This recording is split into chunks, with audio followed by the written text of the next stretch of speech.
Outlaws, outlaws, outlaws. Dear God, I wonder, can you save me? Welcome to Outlaw Radio on a Monday night, man. I've been off since last Wednesday. I'm charged. I'm ready to get into it. I'm ready to talk some shit. On Outlaw Radio, man. Welcome to the show. My name is Kevin Barnes. I'm the host of the show, the world-class smartass, the Negro whisperer, all that good stuff, man. You already know who I am. If you don't, and it's your first time watching the show, please go back and check all the archive shows out on my personal page. Kevin Barnes is my government name, right? So I'm on Facebook, Instagram, all over the place. Go check some of the old shows out. If you are a regular listener or part of our Outlaw family, welcome back to Outlaw Radio on a Monday night, live from the basement. Like I said, a lot of shit going on. Real. I just like, man, I was like, man, what do I start with? So how you doing, man? Welcome to the show. Hey, I'm good, man. You know, kind of moving a little slow today. My birthday in a month. So I was like, okay, if I stay consistent with working out and shit, I just want to see what difference consistency can make if I do it till my birthday. Man, now I'm fucking around with like tendonitis in my wrist. Got me that old man shit. That's that old right, man shit, right? It'd be like, damn, you trying to work out to improve your health and the workout be fucking you up. Like, I had to put my robe on with my left hand but yeah, I'm good. You know, it makes me appreciate the days when my wrist ain't hurting. Right. Nah, I said you 32 in the Taibo class. Yeah, oh man, shit. Welcome to the show. Which doctor? How you doing tonight, man? Man, I'm all right, man. I could be a little bit better, you know, if my thing was working right and shit, you know. Fuck this tech shit, man. Fuck it. No, I mean, but you know what? What you have to do is, if you want to do that, we have to hook up earlier than 5 minutes, you know. Well, I thought I did hook up earlier. I just wasn't able to go on. No, we have to hook up. Like, we have to, because it has to, you know, we have to get everything in the system and make sure the audio is what it is, because I'm pretty sure we can pinpoint whatever it is. Because you have a board, and I just did. If you just said, Kev, I got a setup, and I just said, let me see it, and we went over this. So let me tell you what happened. Okay. Okay, so what happened was, right, I was scrolling through Temu last week, and I saw this podcasting kit for $36, right? There you go. So I ordered the motherfucker. Right. It came today. I was excited as shit. Right. Come down to the basement to the computer where I do my thing at right now. I pull it out the box, I hook it up, and like, oh shit, I hear myself, it's working, it's good. So I start working with the dials, getting my voice to sound right. Like, bet. Come back, we turn it on. Shit, man, you can't hear me. I could just hear myself. Well, I couldn't hear you. This is such a learning moment right here. Okay, and this is for anybody who has a platform. Audio can be very finicky, and it you know, you're working with boards that run through computers that require cords. A lot of times when you get an external microphone and you got a board, you need some of these. Yeah, I got a whole cord right here that I ain't even using. I don't even know where it goes. You need some of these headphones. These headphones are the difference between, like, so this is why I don't get echoes, because I'm not listening to y'all from the speaker from my computer. It's going through my board into my headphones, right? So you have to set it up. It takes time. I know a lot of people think I can do this shit. Just get one off Temu and hook it up, and here we go. There you go. And you got an extra cord. You got a cord. You don't know what the fuck you're doing, right? He got the Kamar showing me plugs. I'm like, whoa, I never seen a plug like that. But hey, I caught one off of Amazon like a year ago, and just now, I got my closet up to being a sound booth, but now I got to get like extension cords and Ethernet cables and shit. Because I was like, I'm going to try to do it to where I'm on my laptop instead of the phone. Because my phone be janky down here in this basement with this signal. Yeah. The one thing that I can tell, and I've done this because people have called me about doing a podcast, and they said I wanted to sound like yours sounds. In order for me to get this to sound like this, I didn't just walk into it and just plug shit up and then start. I went through interfaces. I went through mixers. I would I've experimented with headphone amplifiers, all kinds of boards. It takes some time to figure it out. So that's I'm what gonna I'm send saying. you a picture of mine later on.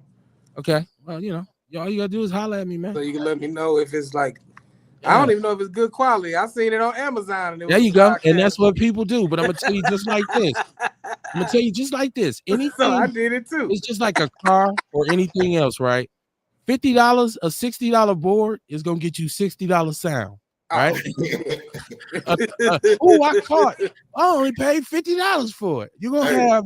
Hey, it's gonna sound better than it did sound, though. It might not. You might have one of them Fong Wong imports, and it might only last for 3 months, and you have no warranty and nowhere to send it back to, and they don't sell parts. So you get what you pay for. You get what that's. You know what, y'all? That's a great segment into me talking about the election last week because we did buyer beware. Now we can just go into get what you pay for. We're on Wednesdays and Mondays and Wednesdays, 7:30 p.m. Central Standard Time. Man, hit us up on YouTube. We are the People's Network with a Z, right? And I'm getting into some Instagram reel type stuff with my son. I've already talked about this, and you'll see that in motion. But there's a bunch of different ways to rock with us. If you want to get in a conversation tonight, the number is 262-202-5131. 262-202-52 EPU Personal Defense. EPUSDS.com is their website. Go on there and figure out or learn how to sign up for classes so you can learn the EPU system, which is a simple system for self-defense. So that is our sponsor. Holler at me if you want a sponsor. Holler at me if you want apparel. I don't have any on tonight. I got my lumberjack look going. But welcome to the show, man. Welcome to the show. Kamar, we got in the technical babble. But how was your weekend? Hey, man, my weekend was good, man. It was laid back. Got to chill out. Relax, do me this weekend. It was good. There you go. You know what? Shout out to my daughter, man. And not to cut you off. I mean, your weekend was good. I don't want to cut you off. I'm sorry. Everything else exciting happened. I went straight into my daughter, like right. Like, well, fuck my weekend. That's over. Okay. Thank you, Kamar. Right. You came to the studio. No, I'm excited. Thanks to the Kevin Barnes show. Well, not like that. That's that shit. That's that shit right there. I wanted to shout out my daughter because my daughter crossed, and she is now a member of a Divine Nine organization, and she is I keep messing up. I want to say Theta Sigma. Now here's the deal. This is do as I say, not as I do, right? Because I've talked a lot about my questionable. I've always questioned what is the purpose of these Greek organizations and what is this really about, right? Like we talked about the Black Boule, which was one of the original fraternities. And so, but what I've learned just from her, because in this all very secret, is that it's a whole bunch of methods to what they do, and it's a lot of community work, it's a lot of Black networking and legacy building. So I want to shout out to my baby girl because she did that. She went up there and she did that.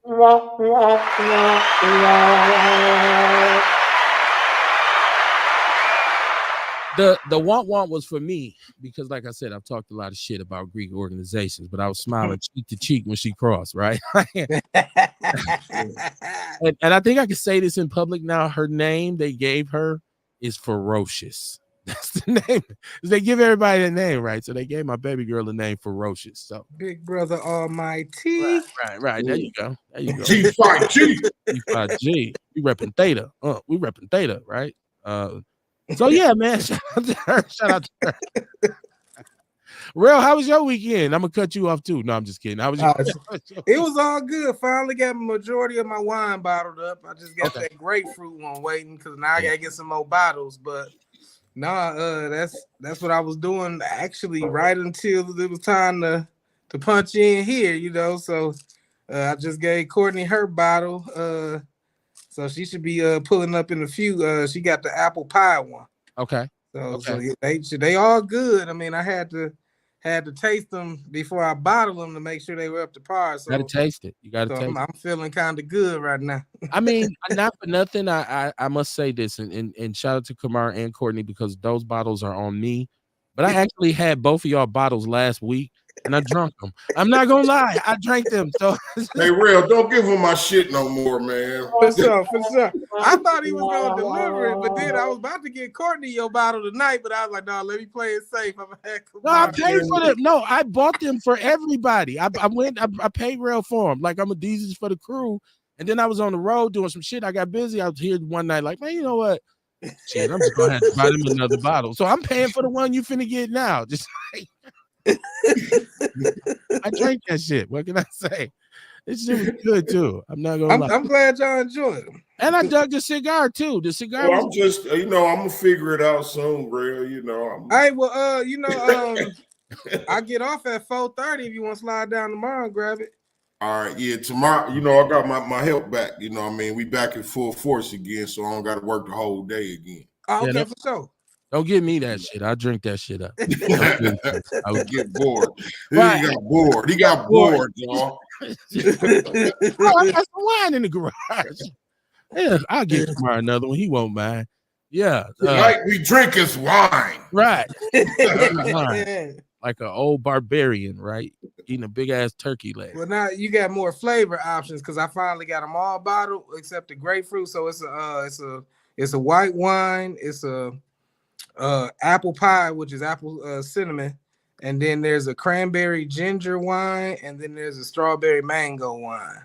Man, I let that man for that wine. In the summer, you gave me a couple bottles, and I drank it with ice because it was hot. It was good, man. Yeah, they strong, man. I'm gonna cut back on that alcohol. I wouldn't say they were strong. I mean, I'm a pirate, so I need.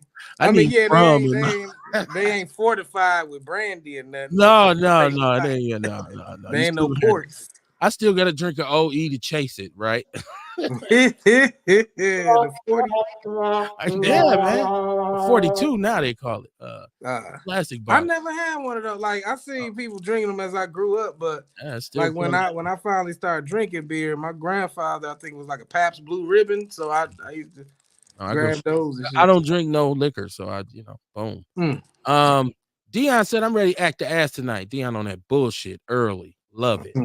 Dion is a shit starter. Dion is a shit stirrer, as my mother called him. He was mad because we were trying to figure out some audio issues. Look, Kamar, this is what Dion give us. Because we wasn't on. It was late. We was gonna figure out Kamar shit. Jeff Crape, how you doing, my brother? Down in Texas, he said. What's up, Outlaws? No doubt. Earl Henning, he said everything good. I hope. Yes, man. I'm man. Thank God, man.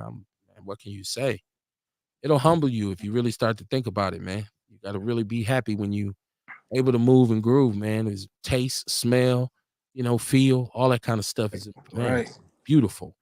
Jeff Crape, he said, great, Kamar, great looking on the merch and ultra fast shipment. Shout out to Kamar for his customer service. Nationwide. There you go. We got to get rail certified for this wine so y'all can start making purchases of that too. Jesse says, peace to the Outlaws from the Mile High Income and Illegal Migrant Flooded City. Frontline Black News, the Revolutionary Agenda, and of course, Shabaka's Black Experience Enhanced. Oh, no doubt. Outlaw family in the chat room. Dion still talking shit. Damn, Kev, about time. Wasn't my fault. Right? My fault. I was here. Dion be ready to hop on this mug and say, was it bitch broad hoe? Right. Dion want to get on here and snap. Earl says, I see she's educated gang member. She's actually the antithesis of a gang member. She's the daughter of an ex-gang member. And my daughter, man, like it's funny because I'm talking to her and she talks to me different. Like she talked to her mother, right? Like so I'm saying, what do you hate about? She don't want to stay in Minneapolis. What do you hate about Minneapolis? She said, Dad, I'm a real nigga. I said, this is my daughter. She says, Dad, I'm a real nigga. Like I said, I don't know what else to ask you after that. Dion says, what is the Greek organization about? Well, I think, for her, I know it was about, she was looking for something to, identify with that shared kind of the same core values that she has. Like integrity and being a woman and being upstanding and being expressive and progressive and all of this stuff. Like they're one of their themes. And I don't know, she just joined and I don't know the ins and outs, so they didn't give me no book. But she said what drew her to it was their theme of finer womanhood. So I understand what she means. Like she want to be in circles of people who are about business, who ain't about bullshit, right? Yeah, who about, let's build a community, let's do community service, let's bring those behind us along too. So I couldn't do nothing but commend her. All I could say is damn, and she did this all on her own. She's not a legacy, she's not a silver spoon kid. My kids are, I call them Cosby kids because they don't know nothing about no struggle, but they still know about black people life. They know black people stuff, right? They just saying, yeah, I ain't struggling. But y'all, it's all good, man. Love for her. Mama Jenkins in the chat room. Mama Jenkins, she said, good evening, Outlaws. Let's make it do what it do. Congratulations to Taylor. She said, what the fuck is going on with finding these body parts? What the fuck is going on with buying the body parts? Wait, we gonna talk about that, Mama Jenkins? He walked the great in the chat room. He said he in the house. I see you, my brother. I see you over there. Can y'all hear me now? Yeah, we can hear you. We can hear you. I figured it out, kid. There you go. There you go. There you go. Right, yeah. You might want to get closer to your microphone too. Oh yeah, like that. Yeah. Yeah, you might as well remove it. You're not in the studio like rapping. Take the spit guard off and put I thought it looked cool. No, it looks amateur. Look, you gotta make love to your microphone. It got to be up on you like this. Okay. She's a jealous beast, man. She don't like. Give me the game, kid. Put me in the game, coach. Man, this I don't want to look like an amateur. No, not with the spit guard. Like, why you got a spit guard up? Yeah, let's take this shit off. I thought it looked like I was in a booth. No, rapping and shit. It felt nostalgic. No. It's 2024. No. You just got to get it close, man, so it can register. But no, shout out to you for getting it together. It's a good look for you. It's a good look. I dig that. It makes everything better. Yeah. Ewok said Kevy Woody the wino jaw shit. Hey man, listen, it was a period of 3 or 4 days, right? Like I was moving and I just was like, man, what am I doing? And then I'm sitting here, at the crib by myself, chilling. I said, shit, might as well turn on some Ohio Players and sip this wine. You know what I'm saying? I get to sipping the wine, I get to listening to Heaven Must Be Like This and Sweet Sticky Thing and shit. Sticky Thing. Man, come on, man. I fuck with Ohio Players heavy. Bob last night and the shit night before. Man, who she cool? Who she cool? Funky Worm, man. All that shit. That Funky Worm had that like West Coast sound to me. Like when I think of old West Coast shit, it got like that synthesizer from Funky Worm sound. All West Coast music is based on funk, man. The original West Coast music, all of it, that's what it's based on. Funk music. That's where Parliament and all of them was at. Ohio Players from Ohio, obviously. And people don't give the Midwest credit for its role in the creation of the funk. Bootsy, the Ohio Players, Roger Troutman, Zapp. James Brown was signed to a record label in Cincinnati, Ohio, King Records. It's so many great artists from that's how he got up with Bootsy and Catfish, because he was in Cincinnati. He was always in the vicinity because he was on his studio, his record label was in Cincinnati. Oh, okay. I never knew that part. Yeah, man. Let me see. Dion said, I feel left out. Why you ain't make a non-alcoholic wine real? He just make you some Kool-Aid. Juice, player. Yeah, that's Kool-Aid, non-alcohol wine. That's Kool-Aid. It's called kombucha. Okay. I love kombucha. I do want to learn how to start brewing that though. Never drank it. Said that's racist. It's racist, Dion. I know it's a black kombucha company in Milwaukee. A black woman. The brand is called Soul Brew. Shout out. Yeah, I appreciate that. Yeah. And you said that's non-alcoholic wine? Pretty much. Oh wow. Well, kombucha is fermented tea, so it does have a percentage of alcohol in it, but it's like minuscule type. Right. So you just you know what? If you take an alcohol test, like you know what I mean, it will register. If you take it right away. I remember when I got caught with that DUI thing, and I had that device in my car. and I went to Outpost one day, and I bought some kombucha. Got some kombucha. You know how they got that little booth where you could pour your own? Well, yeah, I did that thinking I was doing something slick. I'm walking out the store drinking my kombucha. Got in the car, I blew in the thing. That motherfucker came back dirty. Oh wait. Oh wait. Not the kombucha. The CBD of liquor.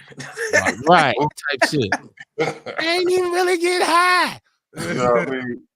Shout out to Dre Day. I see in the chat room. He said, Outlaws. Yes, sir. Yes, sir. Y'all share the show. Please share the show. Please share the show. And I see a lot of y'all doing it. So I know y'all rock with it. So share the show. Tiarsha, she said, good evening, Kevin, Kamar, Rel, and the Outlaw family. How you doing, my sister? Welcome aboard. Mama Jenkins said the city leaders are not saying nothing. It's almost like a serial killer is on the loose. Dion said, is bro using on live? Is he using on live? I don't know what you're talking about, Dion. Alicia Mullins, how you doing? How you doing? How you doing? She said it looks good, but not with a flip phone. Oh, she going at your setup, Kamar. It's your turn. He said, bro is using drugs. I see you, Rail. Is he using drugs? I'm a licensed hemp processor. I always got CBD on deck, so you never know what I'm smoking on, man. Tiasha said you had us waiting and fiending on Wednesday. My son had to track me. And I forgot. It was just like when Kamar got his audio set up, he was so excited he forgot to call me and tell me. So No, we do it. Right. We get excited. We old school. We get excited and everything. Fuck it. Dion said it's crazy how it's acceptable to smoke marijuana, but if I was smoking crack or banging heroin in my arm, I'd be frowned on. I would frown on you, especially if you was on Facebook Live doing it. You know what I'm saying? Like if you do what you do. Don't get married because you can't smoke. I wouldn't frown on you. You want to shoot up on live? Shoot up on live.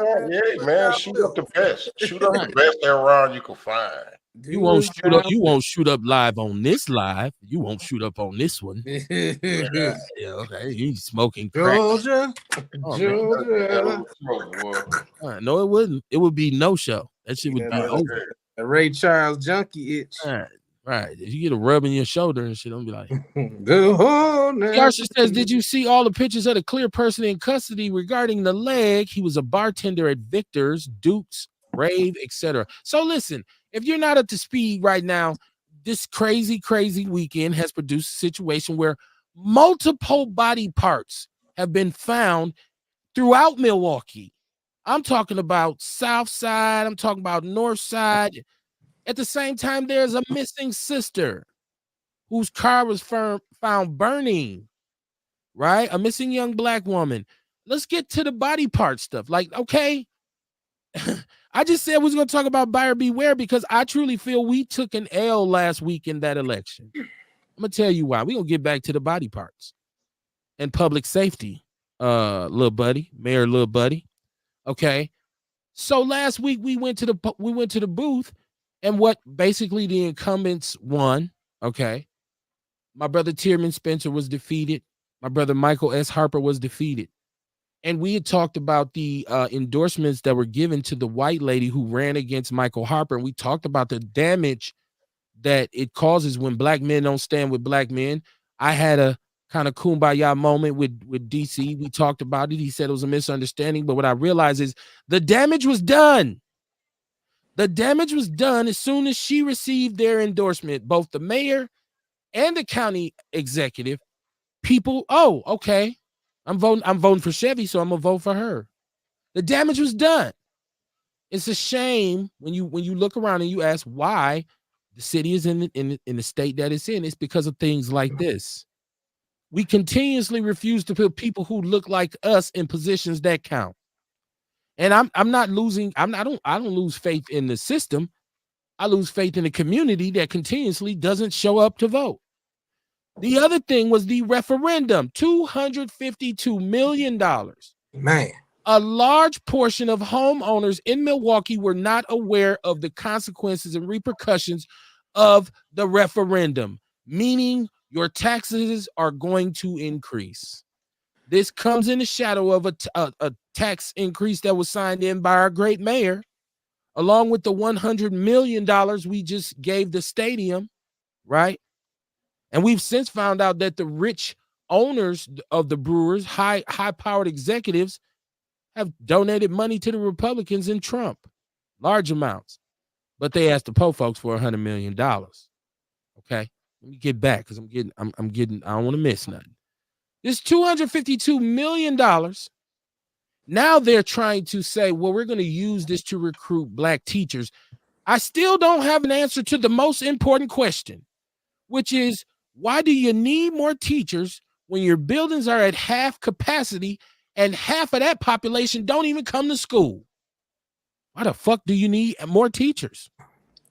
We're going to recruit. need more money when money missing. What's money missed? Thank you. That's my question. Why the fuck y'all need more money when there's money unaccounted for?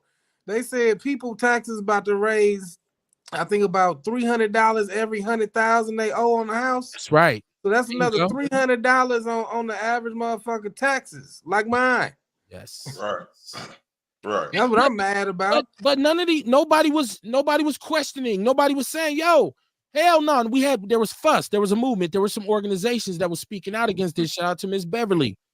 But the people in large were not like, and I guarantee you, it's people who voted yes on this, some of which probably don't even live in the city. Or they're not in the same income bracket. I'm gonna take that back. Let's put it like this. Them having their property taxes increased by $200 or $300 doesn't hurt them. I shouldn't say they don't live in the city. They live in a different tax bracket. But the poor folks didn't vote. The people who was gonna hurt did not vote. I think the majority of like the folk that look like us that voted yes on it weren't aware of the ramifications of voting yes. Like when Vince was on here the other night saying how people had already voted yes on it, older homeowners that's now they like a lot of people ignorantly fuck themselves, honestly. and then unfortunately you can't even really, like, I feel bad for me because I voted no and I'm still about to have to pay this $300 increase. Yes. But I honestly can't feel bad for somebody who ignorantly voted yes because they got swindled again, just like the whole C-19 shot type shit. Well, the trick to this is that you make it seem like, hey, no, it's important for us help to the kids. The kids need right? it. But you're not looking at a school system that has, because you don't know the actual factuals, the fiscal facts, that they have a $1.5 billion budget, that there's millions of dollars missing, that they have wasteful spending, giving Gerard Randall $1.3 million, right? And now you're talking about, well, we need more money. Once again, the bare facts is that, and we just did this report, we talked about this on the show, you have these huge buildings with capacities of 12 and 1,300, you got 500 kids in the building, and 200 of them don't come. I ask you again, what are you going to, unless you say I'm going to take some of this money and give kids actual checks to come to school, because you have a bunch of teachers and no fucking students.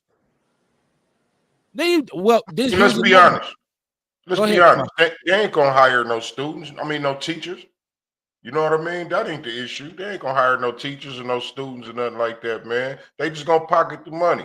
I feel like here's a perfect analogy. I'm not gonna keep giving my child $20 if she keep coming home talking about she lost 15 of it. There you go. You know what I mean? Like, it's not even a question. It shouldn't be an option. It shouldn't even be on a ballot. You know what I mean? Like, y'all can't figure out what y'all doing with the money you're getting. So why should we even consider giving you anything else? There you go. Nobody. And then, I think somebody was on the show previously that said that it ain't really the citizens' obligation to fund the education. I think they said they was it's the state, and Milwaukee should have sued the state for that money, but instead they came for us. But like I said before, I think all of these is chess moves just to continuously bleed Milwaukee. Like, there's about to be a lot of old folk losing their cribs because they voted yes on this referendum. They voted yes. It's about to be a lot of old motherfuckers losing their house on a fixed income because they did what they thought they were supposed to do, right? And vote yes on this shit. But this is just going to further rapid the gentrification. Like, I see the shit coming. All I can do is, like, you can't save folk. You can't try to educate folk. all I can do is grab my surfboard and ride this fucking wave. There you Like go. you can't keep trying to help folk that shoot themselves in the foot. Right. All you can do is be like, okay, this shit coming. Let me think like a business person. Cause this shit, that's all it is. This is business moves. Like I was watching the Boondocks the other day, that episode about the Luther Burger. And how they use that Luther Burger to make the neighborhood get bad, crime escalated, people was addicted to the burger, robbing, stealing, and it was just so that Onceler could buy the property across the street and start development. So he funded all that bullshit to cause the problem, just so he could backdoor and get that shit at a lower price. And like, that's how I see all these politics and shit. It's just anybody listening understand that white people look at the Simpsons and say the Simpsons predicted the future. Black people look at the Boondocks. Boondocks. The Boondocks was Boondocks did it again with Aaron that fried chicken, with that fried chicken flu. That's exactly how motherfuckers acted during COVID-19. Well, that's how they acted with the chicken sandwiches. So it came to fruition sooner than that. You know what I mean? Let me check my chat room. John Fletcher says, "What up, family? Our people have to take control of their lives, their safety and well-being. It starts with making a decision that we have to change the narrative of how we move. It starts May 4th at the Sherman Phoenix, which is Kamar's event.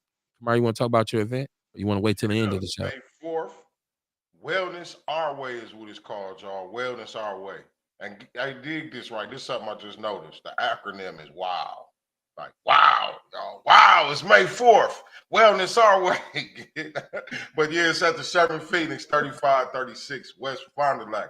We will be in the building. If y'all want to meet us, y'all want to get to know us, y'all got something you want to talk about, come on out, man. Come on out. You got some questions. You can about some health questions, some mental wellness questions, whatever it is, you know what I mean? We got people there that's going to be there for you. You know, y'all already know us. You know what I mean? You know what we could talk to you about. So, yeah, come on down. We got yoga. We got yoga. We got shadow work.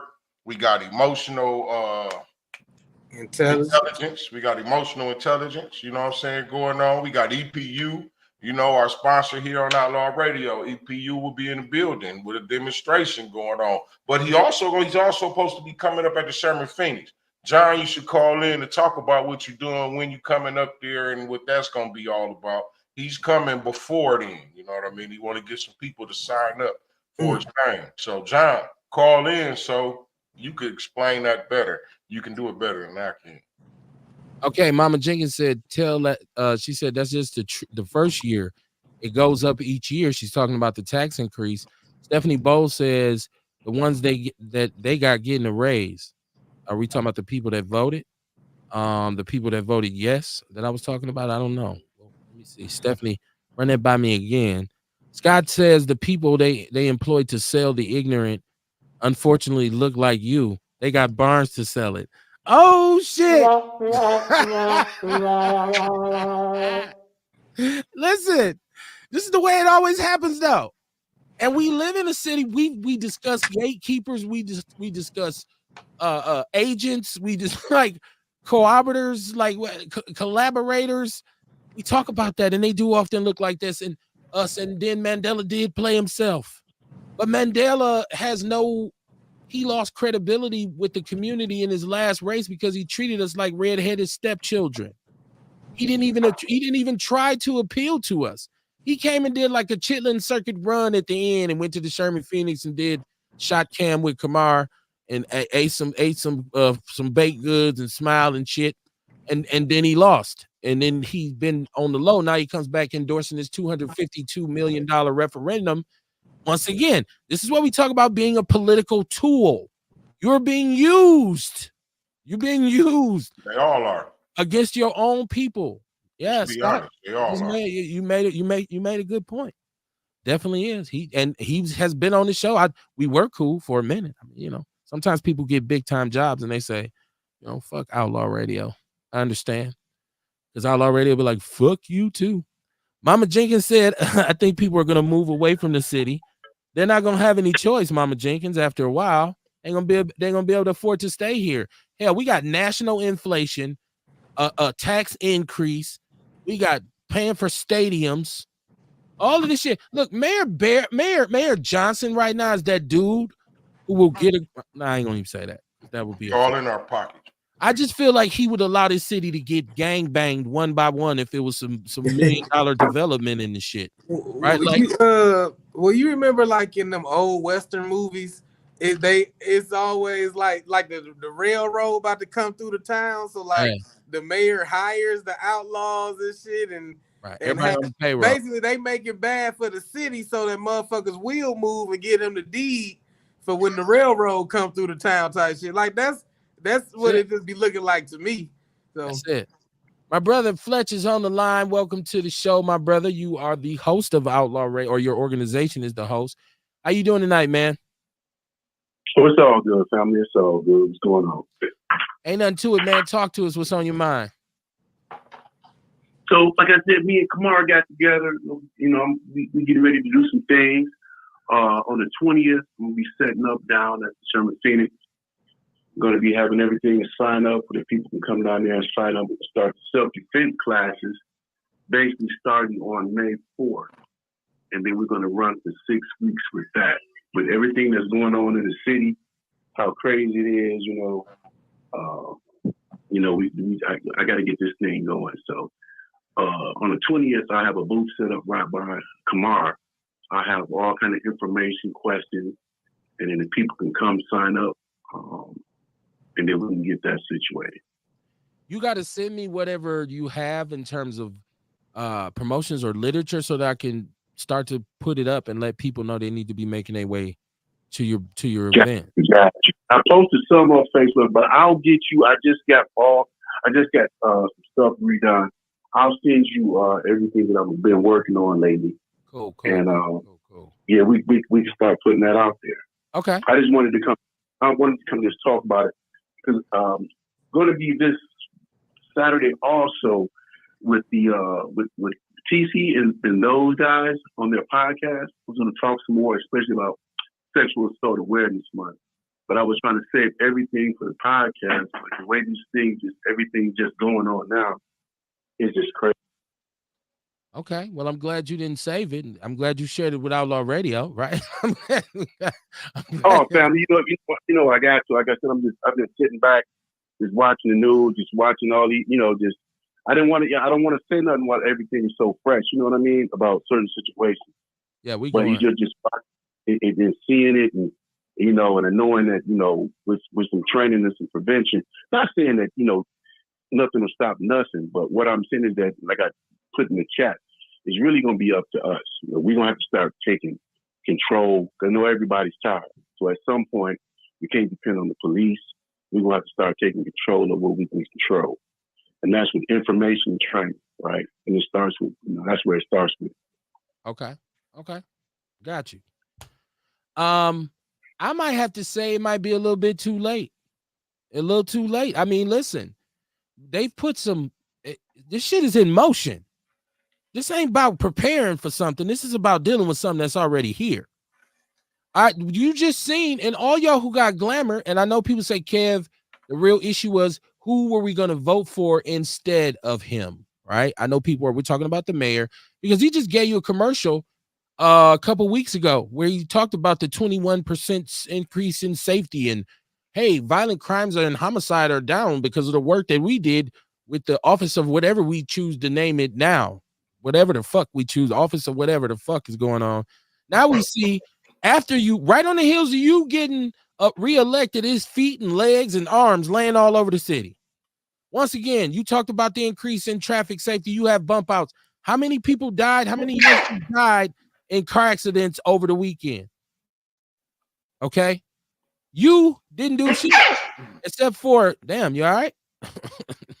His allergies acting up in the studio. You got pollen. The mayor didn't do shit in these 2 years, but signed this city's soul away constantly and repeatedly. And black people here are walking sleep. They walk in sleep. You ain't gonna complain to your asses living on the outskirts of Wauwatosa by an old toxic material dump with glow in the dark water. And you say, how did this happen to me? Because you never fucking paid attention to nothing. Yes, I'm yelling at us, myself included. So people, damn, why are you talking to black people like that? I'm black, goddammit, unless you ain't noticed. Shit. Come on, man. I was so disappointed by this election. No change. When is the last time we had an election where we actually got some change? We putting the same type of people in aldermanic positions who are friends of friends of friends who form their own little silo and they work within it to share the wealth. And all this game is played out on the backs of poor people. This whole game who don't give a fuck, apparently. They don't mind being chessboards. I'm not going to even call them chessboards. I'm going to call them hopscotch drawings, like how we used to draw hopscotch on the sidewalk and jump on it. It's bullshit. Dion says the motherfuckers cheated. Don't believe him. All those ballots weren't counted. We've had it. We've even had, listen, Nick McVeigh reached out to me the other day.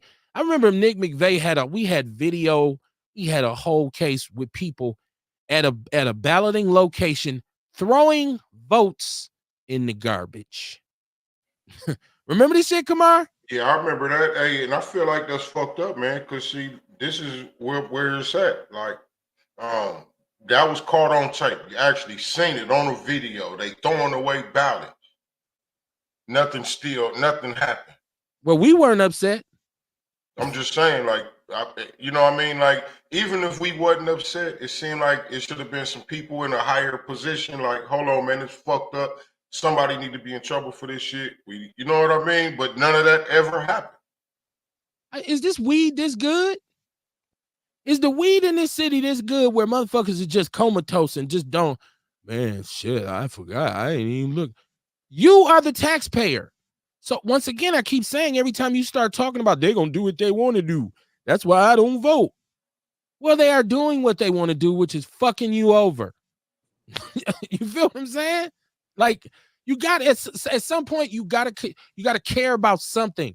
Something has to matter. Which, hey, Care, you know, like we just talked about that election, right? Like, that's the type of shit that goes on to make people lose faith in it all. I said, it's on camera, but nobody gave a fuck. Like, if nobody said nothing and that video just got found somewhere, somebody should be getting their ass chewed out or something.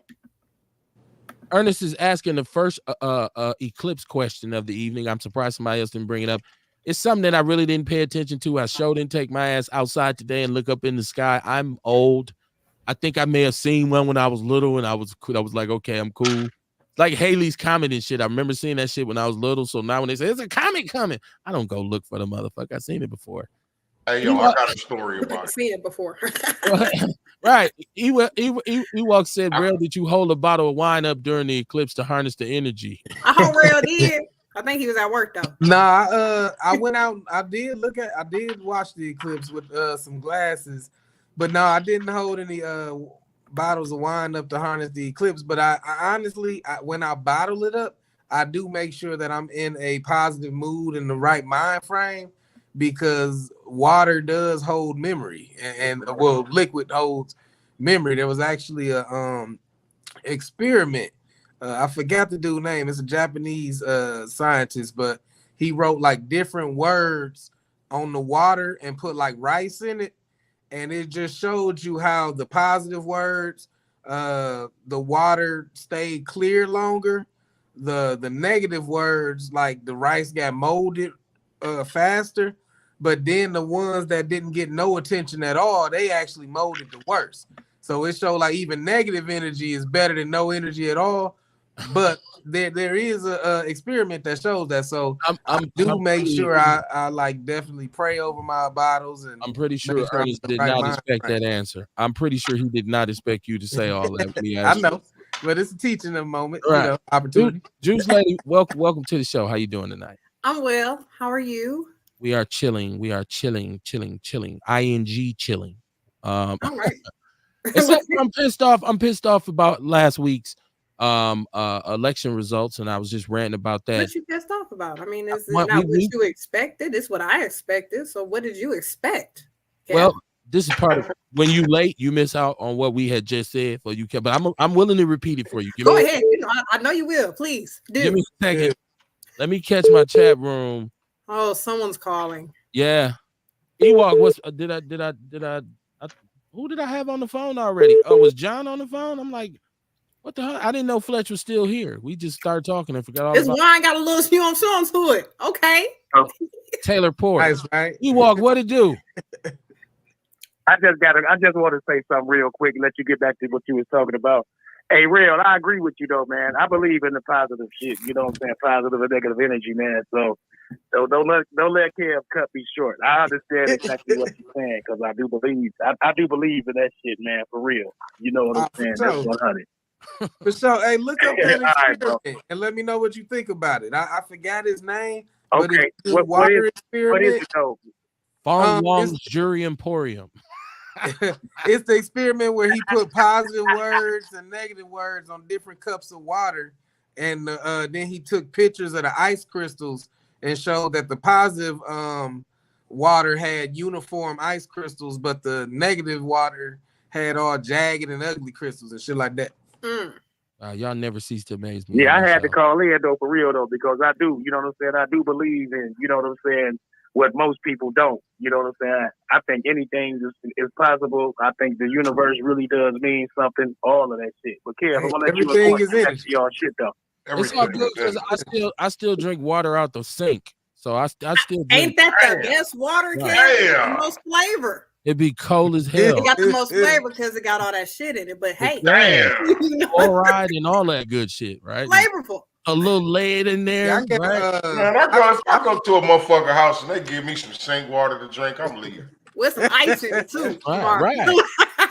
See, I do tap water, but I got that pure filter on the spout with those filters in it. Yeah. And yeah, it's good. I was getting bottled water until like then I learned about the microplastics. I was like, shit, you damned if you do and you damned if you don't. Yeah. Exactly. Let me just put a filter on my shit. You keep reading up on shit, your ass gonna be thirsty as hell. You don't know what to eat or drink. The bubble. Right. I just let the water run till it get cold and be like the lead out of it now and get. You gotta drink it without a cup though. Fruit juice. Like you actually have to stick your face in that sink and drink that water like that. For real? Do you take it off? Do you take it off when you run hot water through it? You change it. Like it got a little lever that you hit to cut on the filter. So I make sure that the lever ain't hit when I do hot water because you know that'll fuck up that charcoal and stuff up in it.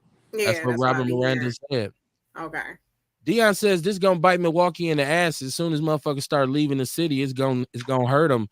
I'm looking at a bunch of people who I'm like not totally sure they are aware of what's going on. I honestly don't think.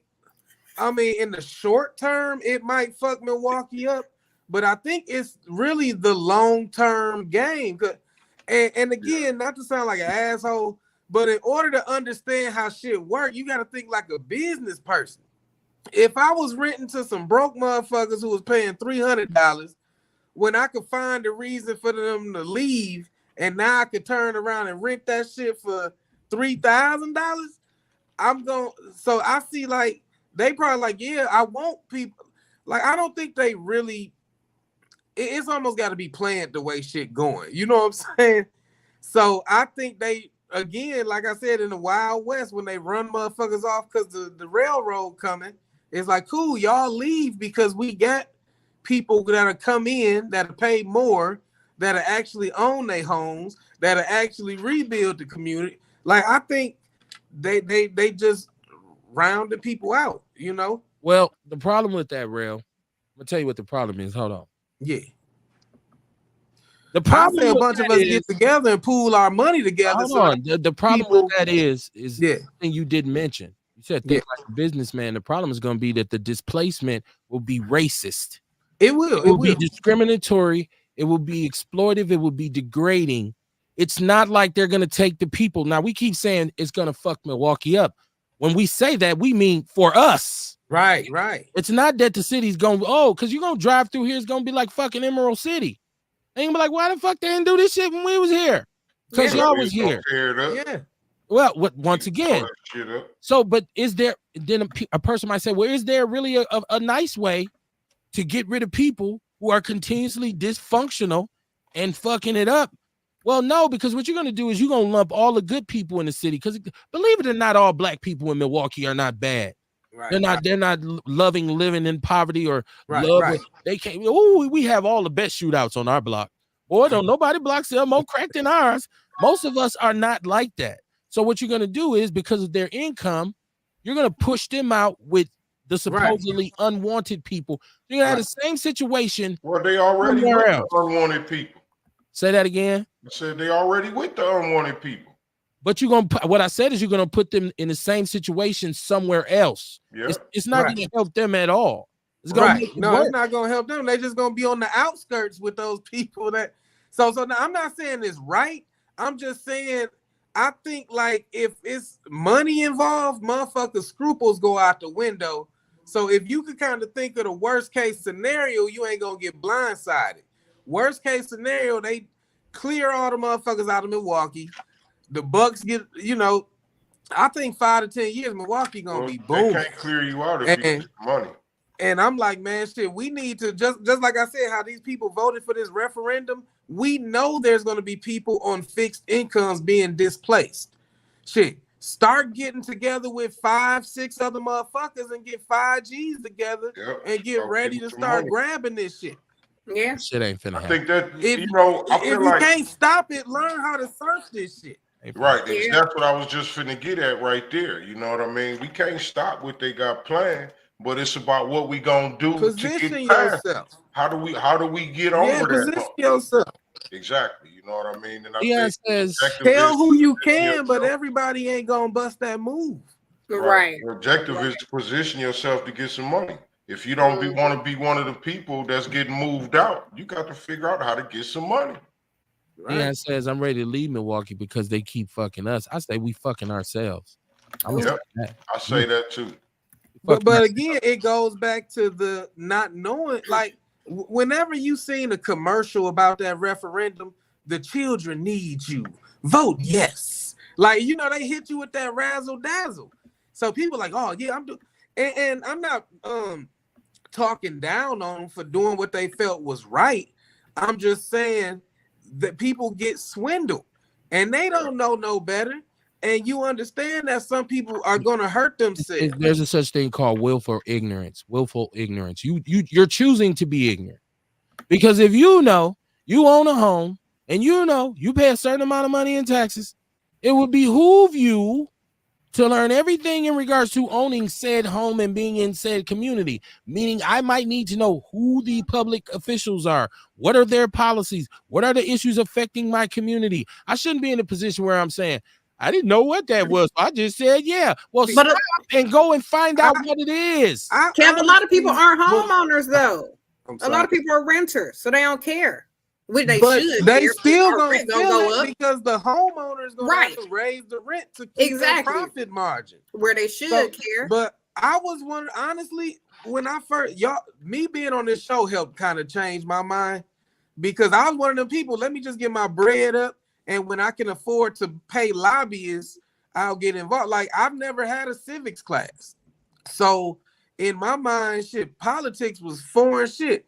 That don't involve me. I can't control it. Let me handle what I can control, which is catching this bag, so that then I can pay somebody to handle my politics.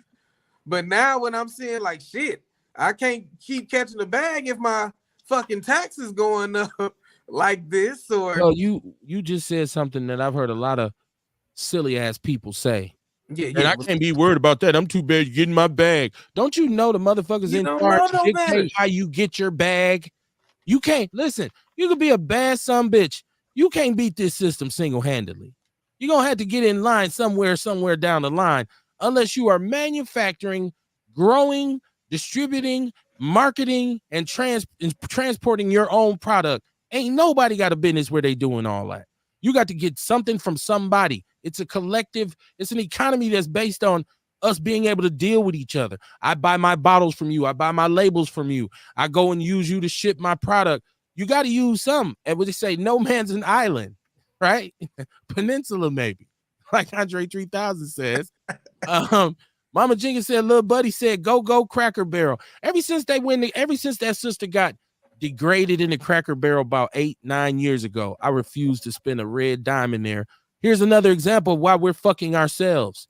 This sister was called everything besides a child of God by this racist white dude, and there were black people in there, and they allowed it to happen. Not only did he get away with it, the police came and they escorted her out, and the black people kept on fucking eating. I said, ain't that a bitch? And you got a lot of brothers right now who think they flossing by talking about, yeah, we ate Cracker Barrel for dinner.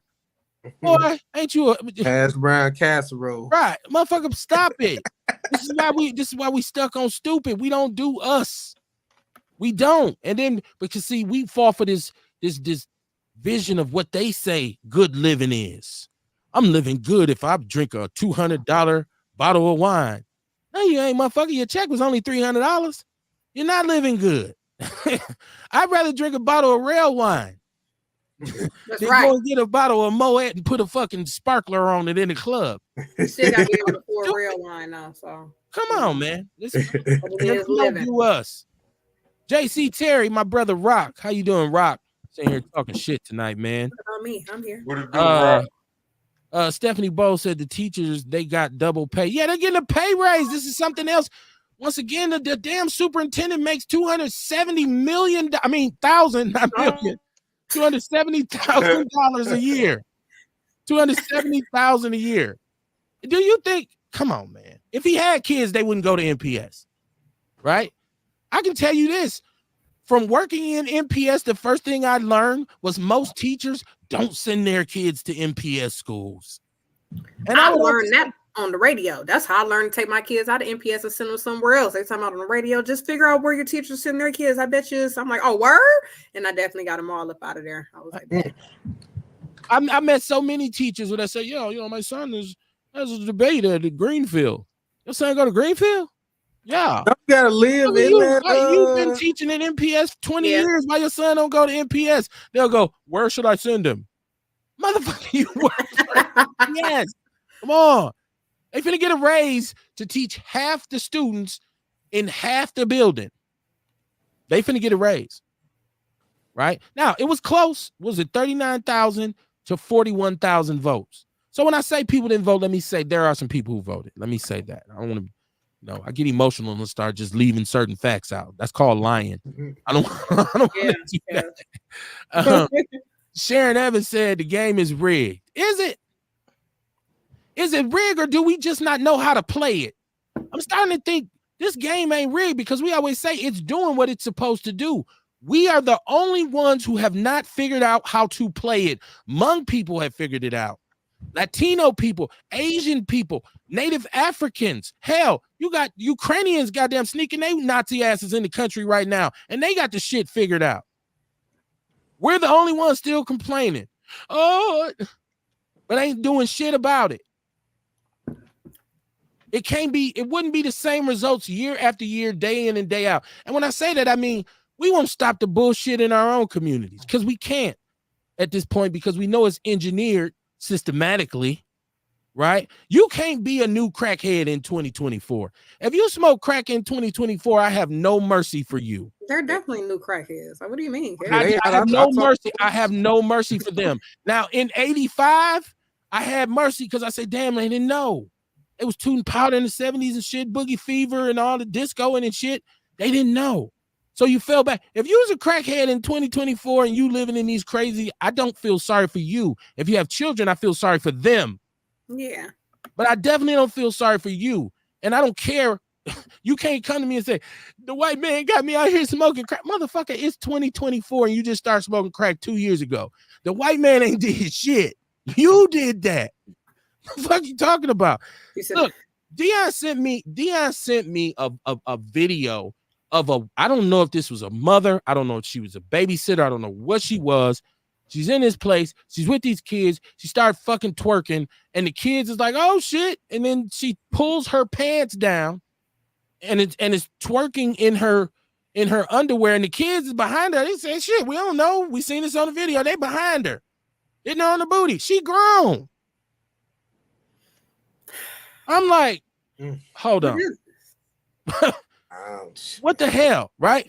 I'm not so sure it's the white man fucking us over. Every day I become less convinced. I'm like, damn, somebody laying dead. I ain't seen a white man around this motherfucker. Unless it's the police who coming to get everybody get back. Get back. We'll haul the body off. Right? I'm tired of hearing excuses. Right? I'm tired of hearing excuses. We got a little buddy downtown. He has shown that he is an agent of the other side. Of the other side. And y'all, you take that into what you say. Hey, Whatever you want to. before he was the mayor. You did. Kamar called it. Kamar definitely called it early. I was trying to be positive and shit. Like, hey, man, no, Kamar is a brother. Kamar was like, shit, watch this. And 2 years later, and he won by what? No, he got 92% of the primary. I wonder what did he get in this one? But I'm saying, a motherfucker can't change overnight. Just because you've been in politics all these years, you ain't did shit. Then now all of a sudden you the mayor. They ain't finna change overnight. No, he's been involved behind the scenes for years, Kamar. He was getting groomed. That's what I'm saying. He ain't finna change overnight. No, he's the mayor now. He's unapologetically an agent. But people like the story that he gives, because even when he came to the chamber, it was only a few people there. But if he was going around the city giving that spiel that he gave that night, oh yeah, niggas love a good story. So that story definitely would, I'm gonna vote for Cavalier, because he was like, you ain't never been in the house and you know what I'm saying, you owe rent and the landlord set it on fire where you and your family was inside. I mean, he was saying some shit where you was like, damn. Man, I would have been like, I feel bad for you, but I want to talk about your policies. That's you. Obviously, you made it out the fire, motherfucker. And a lot of people seem to not care about that. Motherfuckers charged up too. Like I said, people just like them stories, how you give it to them. They're like, yeah, I'm gonna vote for him. I'm gonna vote for you just because you was poor. Like, no, that don't mean you're gonna be a good leader. I know the same struggle, You know when I was talking old Leroy down at the steel mill. Fuck out of here. God damn it. Yes, no. This shit is crazy. Mama Jenkins said he never comes out and say nothing. I wonder if he still got that paper he held up with his plan. Wait, what is OVP involved in the body part distributing? Where's Ashante and them? Or is this not their thing? You got to get murdered in the street for us to get involved. I don't think that's I think. What is it called now? The Office of Feeling Good and Better? What the fuck is the shit called now? I don't even know what the fucking name of it is. Dion, what's popping, man? Hey, sir, how you doing this evening? Welcome back. I'm a little upset. How you doing? Well, I'm always, I just be upset at this life, man. But I definitely, could understand where you're coming from. But I don't know, man. With this Milwaukee situation, because I'm looking at, okay, you got Minneapolis, Minnesota, then you got Chicago, and then Madison. So, where's Milwaukee going to fit in for this big gentrification? Milwaukee is going to be, just like when the guy, when the mayor said he want to grow the city to 1 million people. Man, I've been down, this downtown is a catastrophe to me. I don't even like going down there, especially when you go on Buffalo, down there by the 3rd Street Marketplace, and then that goddamn trolley all in the way, and it's just a catastrophe. I'm surprised ain't more people have accidents down there, because it's like Chinatown or something. It's just overcrowded. Everything is built next to each other and shit. It makes you want to throw up when you go down there, But I just look at it like this, though. Just basically what you were saying about Cavalier being some type of covert agent, and having a story that tugs on the heart. Especially white folks. They look at that nigga now. Why can't he made it? Why the rest of the niggers can't? They call us niggas behind closed doors. What? Not niggas, nigger. Who knew? Yeah, they like what? No. Fucking real. Listen, hey, I'm gonna tell you. I don't know. Like you say, you live in the Powerverse, but I don't know what side of the Powerverse you be on. I'll be on one side, you be on another. But the mayor in Baltimore, they call that nigga everything because I said, what this nigga got to do with the boat? Hitting the thing, they called him a drug dealer, a gangbanger. The reason Baltimore fucked up because he about to go smoke a blunt after the conference. I said, God damn, all that because the boat, he had nothing to do with that. So then you got this little short motherfucker up in here. He come with the gay face, face. I don't know if he get his shit waxed. I don't know if he get it waxed or what. He come up in there, his booty, the face look like a baby's ass. And he get up there and with them big ass teeth in his mouth and be talking, like Webster and somebody. And, I don't know, man. I just look at it like, but they doing the reason I say I feel like it's something behind it because, like you said, they want it.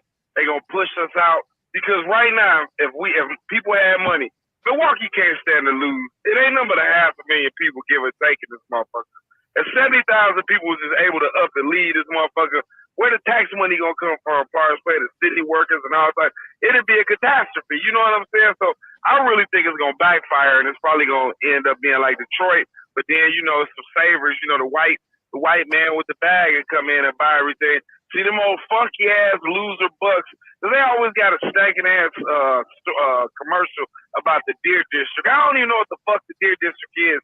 I ain't never been down there. I'm not a Milwaukee Buck, and I can't stand Giannis Antetokounmpo, old cracker ass, because he always giving his shoes to white boys. I don't never see that nigga. I can't stand them motherfuckers. They get money and they marry some old foreign bitch. You see what Kobe's wife doing to his mama now. So he married some old trap ass poor white trash woman and not having all these kids by her and shit. And he'd be on there, him and his brother Titus, whatever. He got some type of weird ass name, you know what I'm saying? And like I just be tripping off this though, bro. Like, no, for real though, bro. Like when I was texting you earlier about motherfuckers looking up at the sun at the eclipse. These motherfuckers could be programming people, you know what I'm saying, to be sleepers. Because I believe in sleeper cells, bro.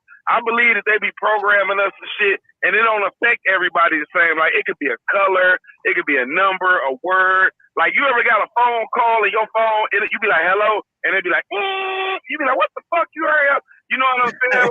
And motherfuckers, they take their goofy, lopsided ass out there and looking up at the sun. Nigga, you don't even know how the fuck a cumulus cloud is created, but you looking up there some stupid ass fucking solar eclipse. I'm like, I ain't care about that shit. I gave 2 fucks about it. But yeah, though, man, but I'm really, like you said, I'm getting to the point, hopefully in the next 5 years, if my health's still going, I live to see it. I think I'm gonna cut out of Milwaukee, man, because they don't appreciate us here. Just like Rail was saying, I'm a homeowner too. When I first bought my house on 79th, because I stay around the corner from Madison, my property tax was $1,700. Now they $2,600. They gonna keep going up and up, and it's like a motherfucker gonna be like. And then I heard one lady, I don't like to compare radio stations, nothing like that, but she called a radio station just like me. I work 2 jobs. I drive a truck. I work at the school, and you would think a motherfucker just be like Scrooge McDuck with cash around that motherfucker. No, the fuck I'm not. You know what I'm saying? I'm not Scrooge McDuck with motherfucking cash. I'm like, fuck it, I'm just gonna wait to damn near the end of the month just to pay everything, to let my checks accumulate, get a little rent piece, the mortgage people, that little extra $25, I don't give a fuck. You know what I'm saying? It's going to pay everything where everything took care of, because it's like you try to pay this and something else pop up. Because I got car insurance, I got Wi-Fi, I got the phone. You also be all out of town with chicks up in the cabins in the mountains and shit. Yeah, I do. I see you flexing your sneaker collection. Yeah. You have tennis shoes and jerseys. Yeah, I do. So I do. Deanna, your complaint is staying with me. I don't want to hear you talking about that. I'm wrong for that though. But you know what though? Now I'll stop shopping, but I'm gonna continue to travel, but not as frequently. Like every 3 months, I'm gonna take a trip. Because you only live one life, Kevin. I don't know how many lives you think you're going to live, but you only live one. And you got to enjoy this motherfucker no matter what goes on in this earth. I don't give a fuck what your boat is. Enjoy your life, man. Tomorrow ain't promised to you. I be seeing little phrases and shit that, they be on Facebook and like other shit. They be like, a motherfucker was saving for a future that he never lived to see. I ain't got no family to leave my money to. They could get that little life insurance policy. It's a nice little piece of change, little $175,000. That shit, you know what I'm saying? Because I got 2 life insurance policies. You better not be saying that out loud. Your little boo you in the cabin with while you laid up sleep. She gonna be to knock you in your goddamn head. No, she can't get it. My ex-girl I was with, everything's still in her name, basically. My ex sign that shit over. She gonna have you off some drugs. Everything, but and man, it's crazy out here, man. I'm just glad. And like we just got a voice and, we talk amongst each other. Like I be at the school, I work at the school. And like I told the lady today, I said, shit, instead of giving y'all $250 million, we need to cut y'all shit $500,000 because all y'all do is run around here and talk shit all day. Y'all bitch, y'all got these little retarded ass kids up here it's just fucking, it's insane, man. But I can't blame the kids though. It's crazy. And like Rail says, we struggling to try to make it and shit, and it just is what it is. Hey, Rail, I'm gonna inbox you some shit about the cannabis thing though, because you guys are supposed to be an example, man. And we promoting black malehood and solidarity. Don't get me wrong. I don't knock no motherfucker for what they do, but that's just like me promoting a certain thing, and y'all know I killed 2 or 3 people. Y'all know Deion killed 2 or 3 motherfuckers, but he'd get on here and say one thing, but he living a totally different life. It's just some food for talk, man. Hey, Maybe he used to kill people. Maybe he ain't killing no more. Your ass. Fuck that. No, man. Your time's over. Right. When he gets talking about killing people, it's over. Prostitutes and all this shit, and you at my I'm man. never positive. Yeah, no, man. I'm not positive, though. I'm done with you. I'm done with you. And I still got that 40 if anybody want me, though. Right, there you go. But he bad for blowing some shit. Come on, man. I'm not positive, though. I am American. That's it right there. How you gonna tell somebody that? Right, Deion, I gotta give you saying yourself you ain't positive. Hit me with it. Yeah, hit me with it. You know I love you niggas, man. I gotta stir the pot up, man. I gotta stir the pot. All right, man. I'm gonna let y'all go, man. Courtney, take that motherfucking smile off your face with that mop on your head, girl. You on my nerves. I can't. I love y'all, boy. Love y'all. I'm gone. Man, shout out to Deion, man. He never fails to offend somebody, right? And I'm the hardest person in the world to offend, right? I'm offended by his call and shit, right? Like I'm so disrespectful. Hey, the nigga said, I don't know which side of the perverse you be on. I don't never see your ads, right? I be out here in these internet streets. Right? Mama Jenkins in the chat room, she said that's why I worry the fuck out of them. I damn near call down there every day. Sometimes I just call to fuck with them. You should, and more people should do that shit. Like just order a bunch of. No, let me stop. I was finna give y'all the old school thing we used to do to our enemies. I'm not gonna say that. I'm not gonna. Motherfucker be done held me liable. Andron Lane in the chat room. He said, "Yo," he said, "What it do, family? How you doing, my brother? What's going on with you, man? How you doing tonight?" Deion said a lot of stuff, but I think the one thing is if people don't understand that when you move a certain population away, right? This goes all the way back to reservations. Do you think they was nice to the Native Americans when they moved them off their land? They got a thing called a Trail of Tears, where they walked hundreds of miles and died on the trail just because they wanted their land. And they've reinvented that with gentrification. Now, let me say this. I got so pissed. Rest in peace to T-Rock. I got so pissed when T-Rock got murdered that I did say I was down with gentrification and I was ready for the shit to happen because I had just lost my homie Yayo to Don a week before. I was being emotional. And I can tell you this, I don't know that gentrification is going to affect me all that much, right? But I don't want to see my people suffer. I don't want to look at a city where we had the most beautiful part of this city, which is the north side. Fuck what you talking about. I don't give a shit if you live on the south side. The north side is the best side. And we had this prime real estate. We literally had Chocolate City. And it's gone because kids won't go to school. Parents won't make their kids go to school. Parents don't go vote. Parents feel like they got the right to do whatever the fuck they want to do now. And there's no code, no moral compass. It's all bullshit. Can we blame it on the white man? Yeah, but how bad would you really feel though? Because it's like you tell a motherfucker so much for so long. You know what I mean? We've been warning you, been telling you to learn about this, learn about that. And if they don't want to listen, like shit, I don't give a fuck no more. You know how bad I'm gonna feel, Kamar? I'm not. Every time I slice into my steak that's fresh off the grill, sitting on my deck, chilling with a slick drink and some good tree, I'm gonna say, damn, I wish all my people could feel like this. And that's how bad I'm gonna feel. Because like you said, and if nothing else, you got to be an example. I'm an example of getting up off your ass, going to get it, making no excuses. It's my job to make sure my family can experience this good life. That's right. And every other motherfucker who I done warned, every other one of these niggas out here who I've been warning, I've been telling. It's their responsibility too. That's right. I feel like I've told y'all this before. I'm not gonna let myself feel bad. But back in the day when I would go to these conferences for having an adult family home with my mama, you know, they would tell us that Wisconsin is one of the most, or is the most mental state in the U.S., meaning we have the most mental people here. You know what I'm saying? That basically, and most of them come here to Milwaukee. It's easier to get benefits. You get the most benefits. I know back in the day, moving around, going to Atlanta and places like that, you do not get a lot of benefits everywhere else. You do get a whole lot right here. So it's a lot of, it's a lot of mental motherfuckers around here, Kev. I mean, I'm not so sure they refer to them as mental people anymore. Sorry, what do we call them? Just like the homeless people, they're, what's the word for them? Displaced, right? Well, you unhoused. There we go. Unhoused. There you unhoused. I mean, but then when you also factor in what Robert Randall was saying, how them lead laterals, that's 3-4 generations drinking lead water, making lead rice, lead pasta, shit like that. Lead showers and lead baths, type shit. Swimming in lead pools with chlorine, of course, and piss. That's why I never go to a public pool.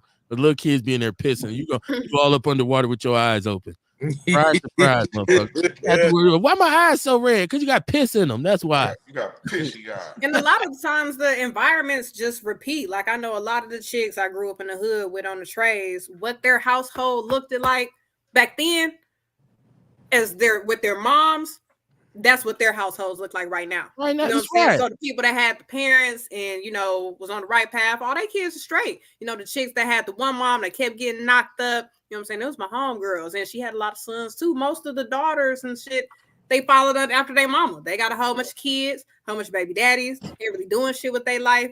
So I feel like a lot of patterns, you know, some people break the cycle, but a lot of people, that shit just keeps, you know, so we have all these people in the city that just, all these cycles repeated. You know, it's not a whole bunch of change. A lot of cycles just repeating and repeating and repeating. And yeah. TR, she's in the chat room. She said, exactly, I voted before I went to work. I was number 2. No one can use the excuse about not working because they had to work. Because state law says all employees have to give their employees time to vote and not write them up for being late. As long as you bring your sticker, I'm supposing. Yep. Andron, he said, LOL, dog, thirsty as hell. No, that's hot water. Right. Ewok said Arizona water nasty as fuck. Lake Michigan water is in my taste buds. Even they water fucked up, so you gonna still blame the shit on Milwaukee. Milwaukee fucked my tongue up. I can't taste good water now. He said Milwaukee already fucked up. There you go. That's a good point, Andron. You're right. Milwaukee is already fucked up, right? Especially our community. He said you can't have a freedom from something and not freedom to something. You can't have a freedom from something and not have a freedom to something. That statement could be used in a bunch of different ways, right? That's like that universal connector that connect all of the pipes.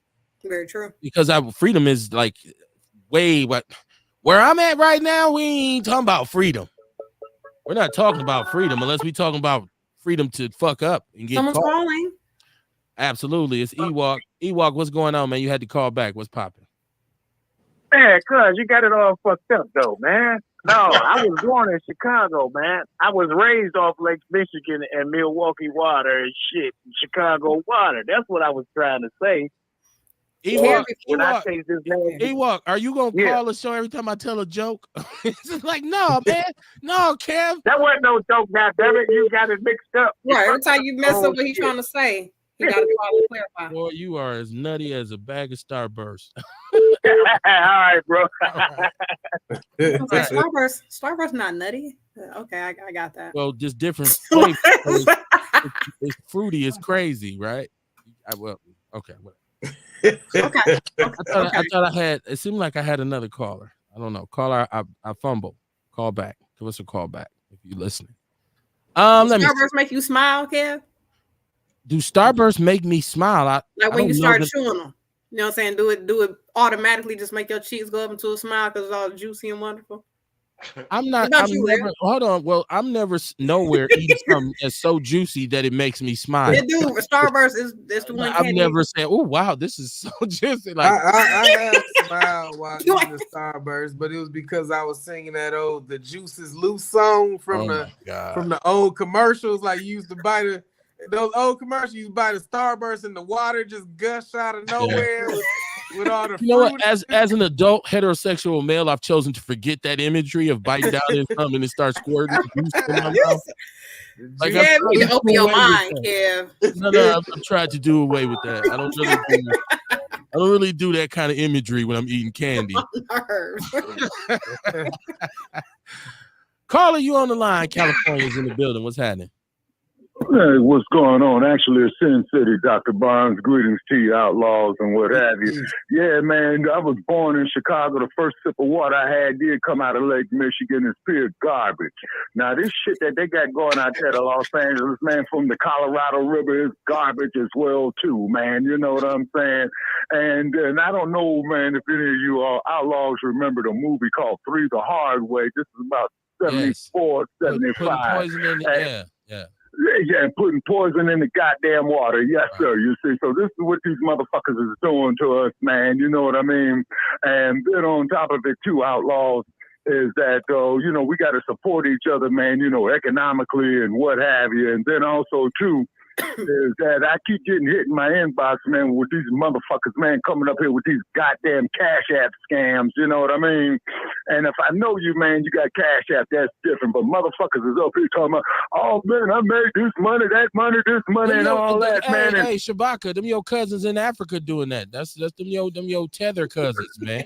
Yeah, man, we love our people, you know what I'm saying? But to quote Snoop Dogg, you know, I love my folks, but half these motherfuckers is cutthroats. And then they got a cholera outbreak over there, man, in Zambia. I don't call it South Africa. I don't recognize no goddamn boys, no motherfucking African like Elon Musk, because I called up one blog talk show, me and this punk ass motherfucker, man, go back and forth. Well, he's an African man. Fuck you, man. You know what I'm saying? The son of a bitch is a goddamn boy and go get fucked in your ass by your other homosexual ass crackers. You know what I'm saying?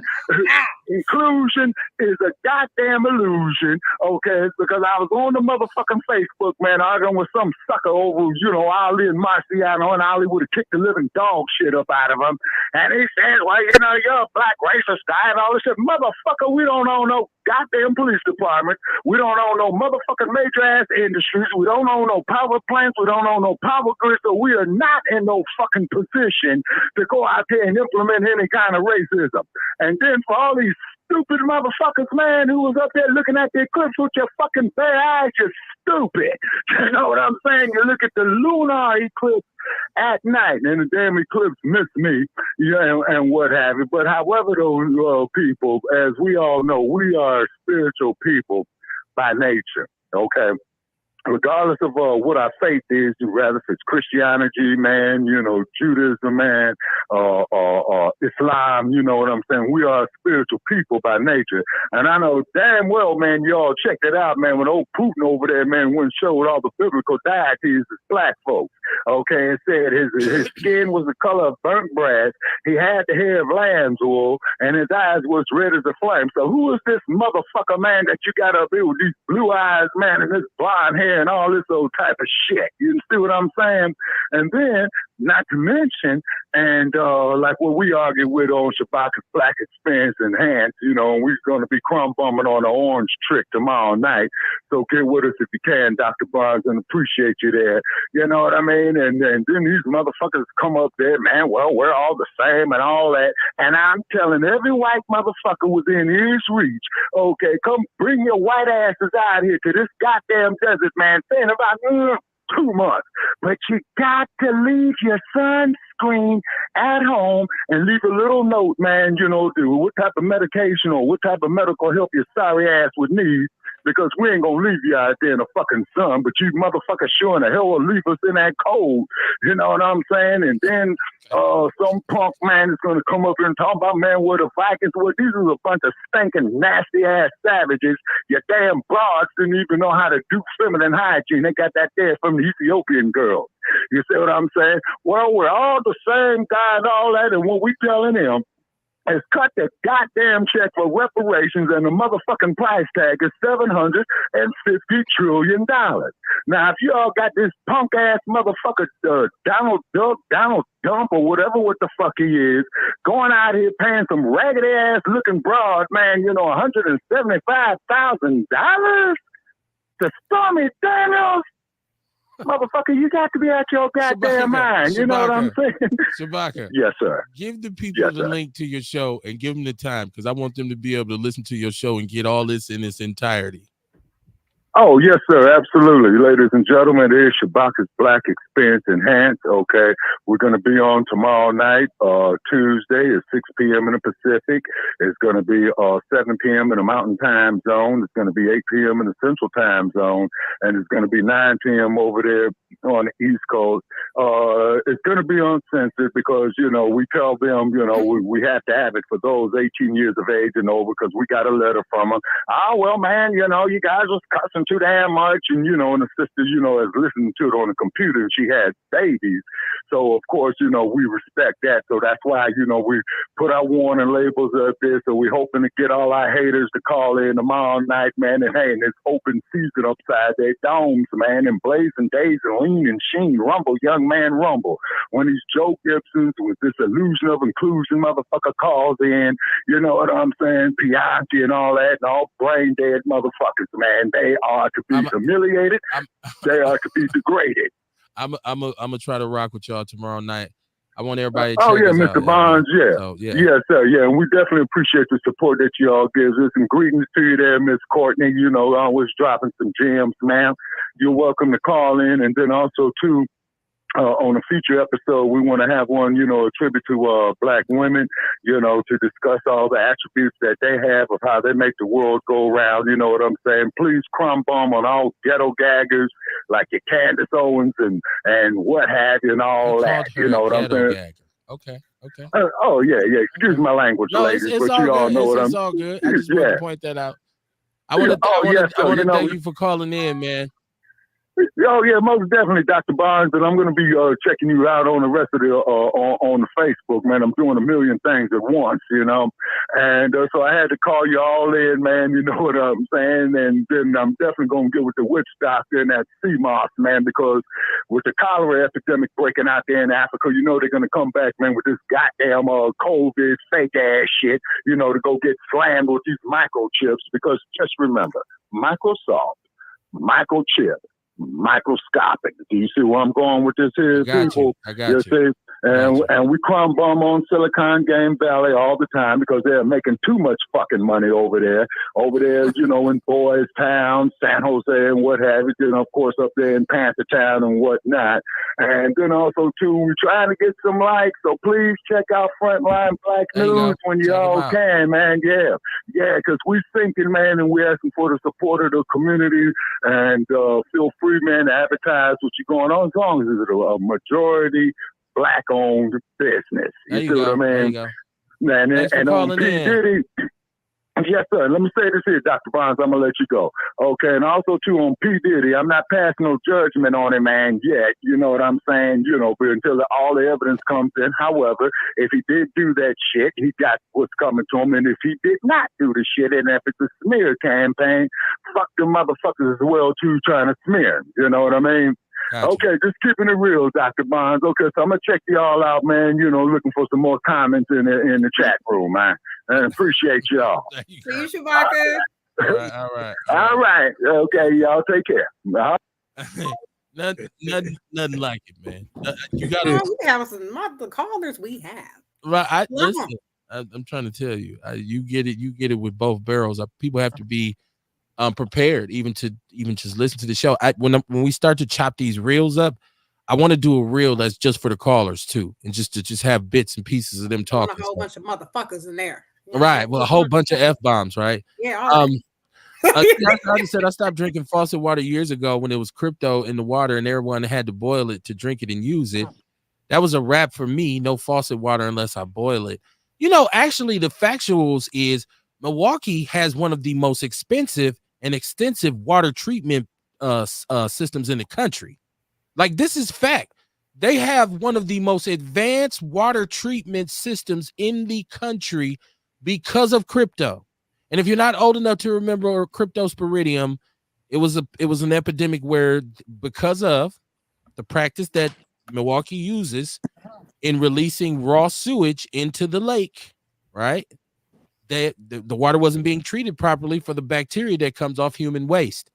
If there's ever a storm and you're listening to the radio and they say the underground tunnel system that we have that's supposed to prevent flooding was overflow, they released that sewage into the lake, into Lake Michigan. And Jones Island has a treatment. It's a whole way our water gets treated here. Look into it. And so I'm saying that, yeah, my mom put tape over the faucet back in the days. We drank bottled water. That's all we drank, and didn't know at the time that, and then we started drinking the water, the osmosis water, where you go and fill up the gallon. We would do that, go to the store and fill them up. And my mother would boil the water, for us. If you had to bathe or something like that, she would actually boil tubs of water and be like, look, either you shower with it or however you're going to do it, but don't use the water. So, yeah, we lived through that. The crypto thing was crazy. But that, like I said, even Robin Miranda has to admit that our water is highly treated. But what they didn't take into account was, okay, well, what about the lead particles? Realistically, the most sensible thing you could do would be to replace the pipes. But that has become an issue because we'd rather put a lot more money into failing school systems than saying, hey, let's take $252 million and remove these goddamn lead pipe laterals. Get it done. It's once again why I miss Chris Johnson, because Chris Johnson had a whole way this could be funded. I've heard his plan many times, but he just told me a long time ago, Kevin, they'll never do it because it's too much like right. Sharon said, get you a filter. We talked to Robert Miranda. He told us, we got to go back to that show. He told us exactly what brand to get, and he told us everything about the filter you should get. So that's another reel I have to make. So when we say, what kind of filter should I get for lead? And we'll put that up. Andron said we're getting blindsided with the new zoning regulations. Well, yeah, because we're going to. Now, are you talking from a perspective of where you can open certain businesses and things like that? He says there's money in Milwaukee that's not being used on us by us.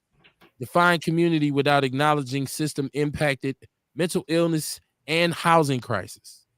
Well, of course there's money here that ain't being spent on us.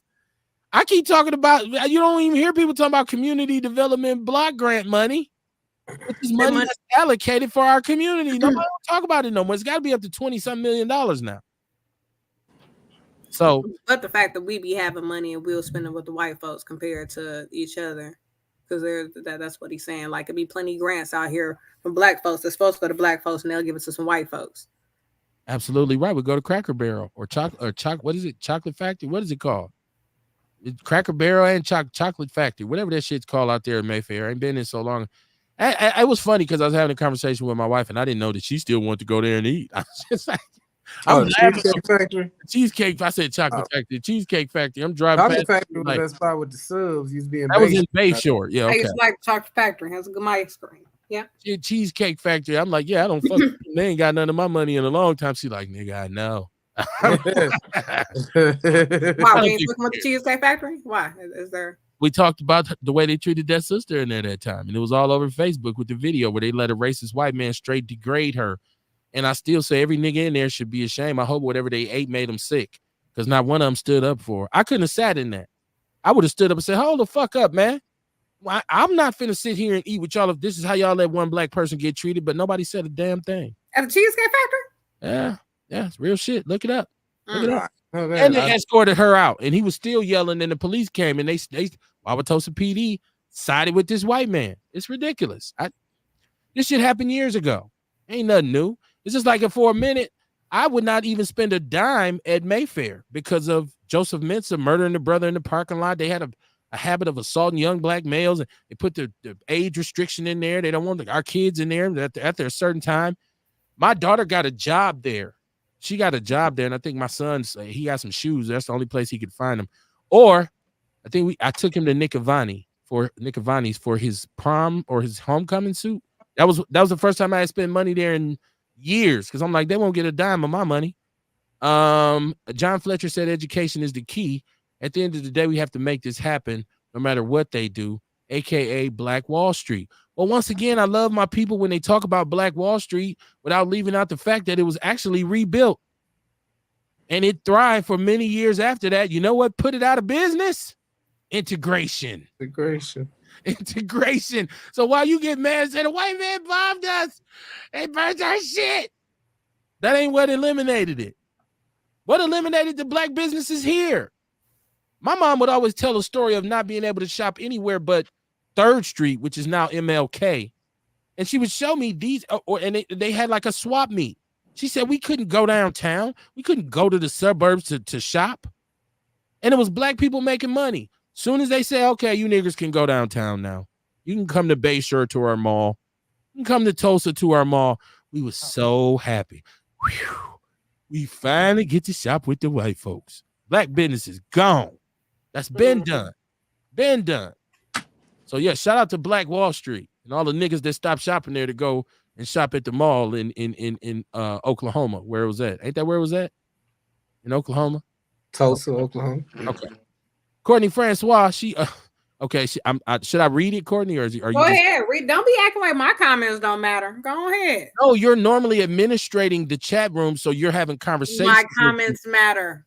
Wow. Okay. Yeah. Black women, I tell you. She said that boiling it enhances the lead in it. It's absolutely that's what Robert Miranda said. Don't do no good to boil it. Yep. He said this is Earl. He said Cracker Barrel is for the crackers. You know, it's another restaurant we don't frequent because we've been in there and been just kind of sitting for a while. Like, damn, I done ate all the biscuits. Ain't no more breadsticks in the bowl. What the fuck? So it's one of those places where my wife is like, no, we won't be eating there. Once you act foul with us, no money gets spent with you again. So if it's a Walmart and it's fucked up when she go in there, she won't go to that Walmart anymore. Like, damn, it's a whole different group of people working there now. I don't care. She says. You said, who is this? Let me see this. My chat room is so far behind, y'all. Sharon Evans said, really, Jai wine is worth $200. It's actually some good wine. I drank it. Like I said. Is it really Jay or really Ja? What did I say? Jai or Jay? Yeah, that was Jay before, but people pronounce it Jai. That was back when Stevie J was popping, and I had to make a new page. I was like, fuck it, I'll be really Jay. But J-A-Y was already took. Just making sure that Kev has his pronunciation on point. Well, I think one time I said his real name was Leroy or something. He was like, "No, that's actually not my real name." He would say John. What did I call you? What did I call you? Daryl or something like that? He was like, "No, it's actually Darrell." I was like, "Oh shit, my name was Daryl." What up, Daryl? He ain't talking to me. My name is Darrell. Like, like the cigarette. Like, oh shit, his name is Darrell. Okay. Leroy Butler played for the Packers. He said, my name is not Leroy, it's Leroy. All right. It's like, okay.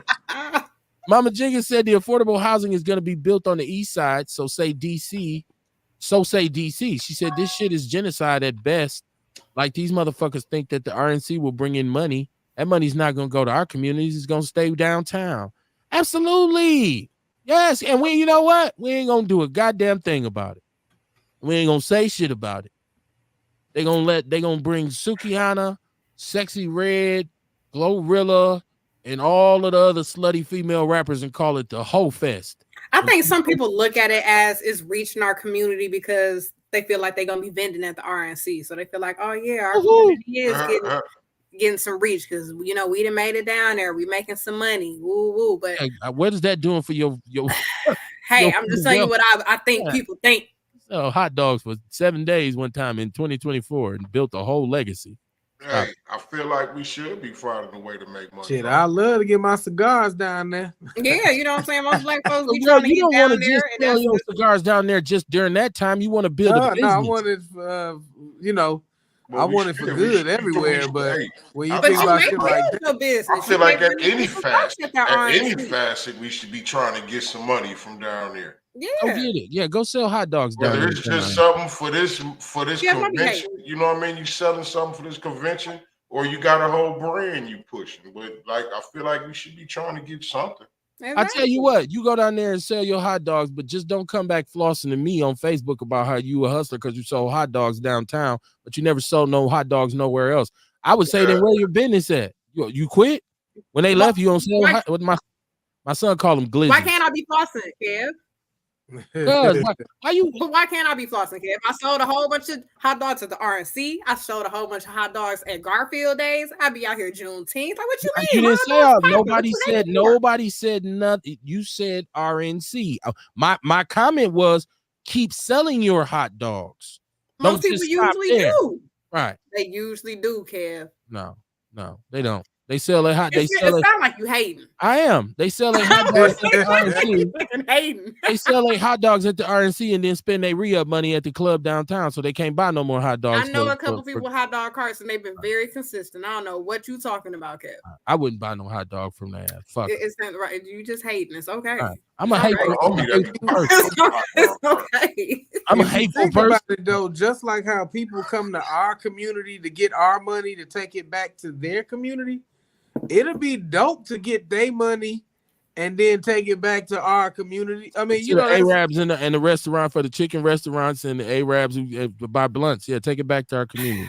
I'm saying, talking about the other cats who ain't even thinking. You talking about them other cats that ain't even thinking on this level, Kev. Real talking about motherfuckers that's really trying to get some money out here. That's trying to beat the gentrification. Exactly. The motherfucker who buy different kind of niggas we talking about. The motherfuckers who buy their blunts at the gas station ain't gonna be down there selling hot dogs anyway. Kev, yes, I will. Like, why do you think this? I get my blunts at the gas station. Hey, well, look, if you trying to sell hot dogs down there, we don't sell hot dogs. So we can partner on this shit. I got a cart. Look, my juice, Kev, whatever, hot dog juice, whatever they're gonna let me sell. Are you selling juice down there? Blunts at the gas station. Are you selling juice down there? I'm gonna get Kamar's juice. You know what I'm saying? From the Sherman Park Grocery. You know what I'm saying? Are you selling your juice down there this year? I'm asking you a question. Yeah, I've been working on it. You got a booth? Let us know. Keep us posted. I want to see. It's been a lot of emails going back and forth, and it was just an informational session. What happened was because right now it's April. I'm pretty sure all the vending positions down there are pretty much gone. I applied. I mean, I don't know. I mean, they invited me to the information session, so shit. Maybe I don't know how they're working. And it seems like people are getting different emails and different communications. Show up with some hot dogs and some cold juice for them and say, this is the product. And then those Republicans, because it is the Republican National Convention, they're going to say, this is just what we need. Hot dogs and Negro juice. Yeah. And they're going to buy it and they're going to eat it and they're going to be just fine. And I'm going to come back and spend it in the hood, eating different food, going to my people's restaurants. Chicken, right, yeah. That's not my people restaurants. See? Oh, well, what restaurant you going to? Man, I'm going to go to Cream City, Social Eatery, you know. Then I might go to 1700 pull up. But then I also like a little Mikasa Sukasa. I like to go to Honeybee Sage. Like I said, I go to Sherman Park Grocery and I go get my snacks from my favorite black folks. You know what I'm saying? You are 100% blacker than me because I still go to Metro Market on 124th in Brookfield because I don't want nobody to take my bag when I walk out. I mean, I go to Woodman's for shop, but like I do stop at the Sherman Park Grocery to get my favorite things. I don't go pull up on Kamar because I know his shit is in multiple stores. You know what I'm saying? I can get a couple things from Delicious Bites from the spot that's in Sherman Phoenix that sell the baked dreams. I can get all that shit in Sherman Park Grocery. I go in there just to get snacks, black-owned snacks and juices and things I want. Who makes black-owned snacks? What kind of snacks? It'd be like. Hey, and for the record, if you go to Sherman Park Grocery, you could buy Vitality with your Quest card. With the Quest card? What you mean? That's why Kamar don't see me. Hey, I got one too, Carol.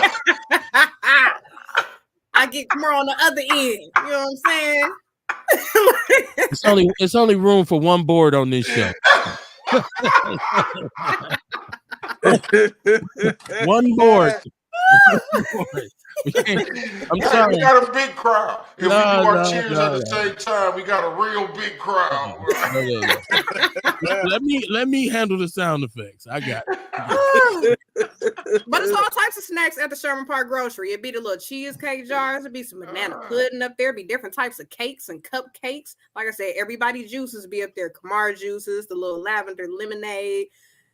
Yeah, we all types of shit in there. Thank you for that plug for black businesses. I really do appreciate it. Sherman Park Grocery. Go get you some They got to snacks. get that shit in Metro Market so I can get to it. Scott's in the chat room. He said John Black Wall Street only existed because of segregation. It forced the black community to only spend within their community. The Jewish, Latino, and Asian communities self-segregate their dollars, but black Americans don't, which is what we stated in the beginning of the show. Everybody has learned the way of the force except for us. Group economics. Dr. Everybody Clark. has learned if we don't do for self, ain't nobody gonna do for us, right? Except us. And I'm not saying you have to 100%, because this is America. I'm not saying you have to 100% shop with black people. Like, I'm not saying that. If you choose to do that, that's a beautiful thing as well. What I'm saying is you have to be willing to, and you have to eventually do business with black people. If you're black, you have to. I'm not going to buy everything I get from you, but I'm going to make sure I support where it's something that I want. I'm not going out of my way to buy some shit from you either just because you're black. Right. You know what I mean? It's still got to make sense. You know what I'm saying? Makes sense. It still got to make sense. It's like you got to be cost effective for your business at the same time if you're growing. You know, we can do the due diligence of doing a little more research and trying to find another black business that can help us on another level. You know what I'm saying? It is some things we can do on that note, but I get that. Earl Henning says, educate your kids at home. You wouldn't have to worry about what school they go to. Yeah, and that's another thing that I found very true is that education really starts in the home. As a parent, you should not expect all I got to do is send him to school every day and he or she will be straight. But this is part of having conversations with your child. What else are you talking about? If you're not talking about what's going on at school, when you talking about what happened on Love and Hip Hop, man, did you see Little Scrappy last night? What? I don't give a shit about that. Boy, what y'all reading? Tell me about these classes you got, because I'm looking at them because they're contacting me about with progress reports. What is this American literature part 2 with this, and why you got a goddamn C in it? Do you not understand the material? Yeah, I do. Tell me about something you learned. It's those kinds of inquisitive conversations. But I believe that the school still should be held to accountability for a certain level of quality. Just because I'm educating him at home don't mean he can't use no enrichment by coming into your building. So if he learns at home, then he comes, Dad, is garbage. Teachers don't even. I'm like, well, I'm taking you out that school. I mean, when I taught school, I held myself responsible for teaching children and talking to them about whether they could understand it or not, because I could tell right away when you wasn't following along.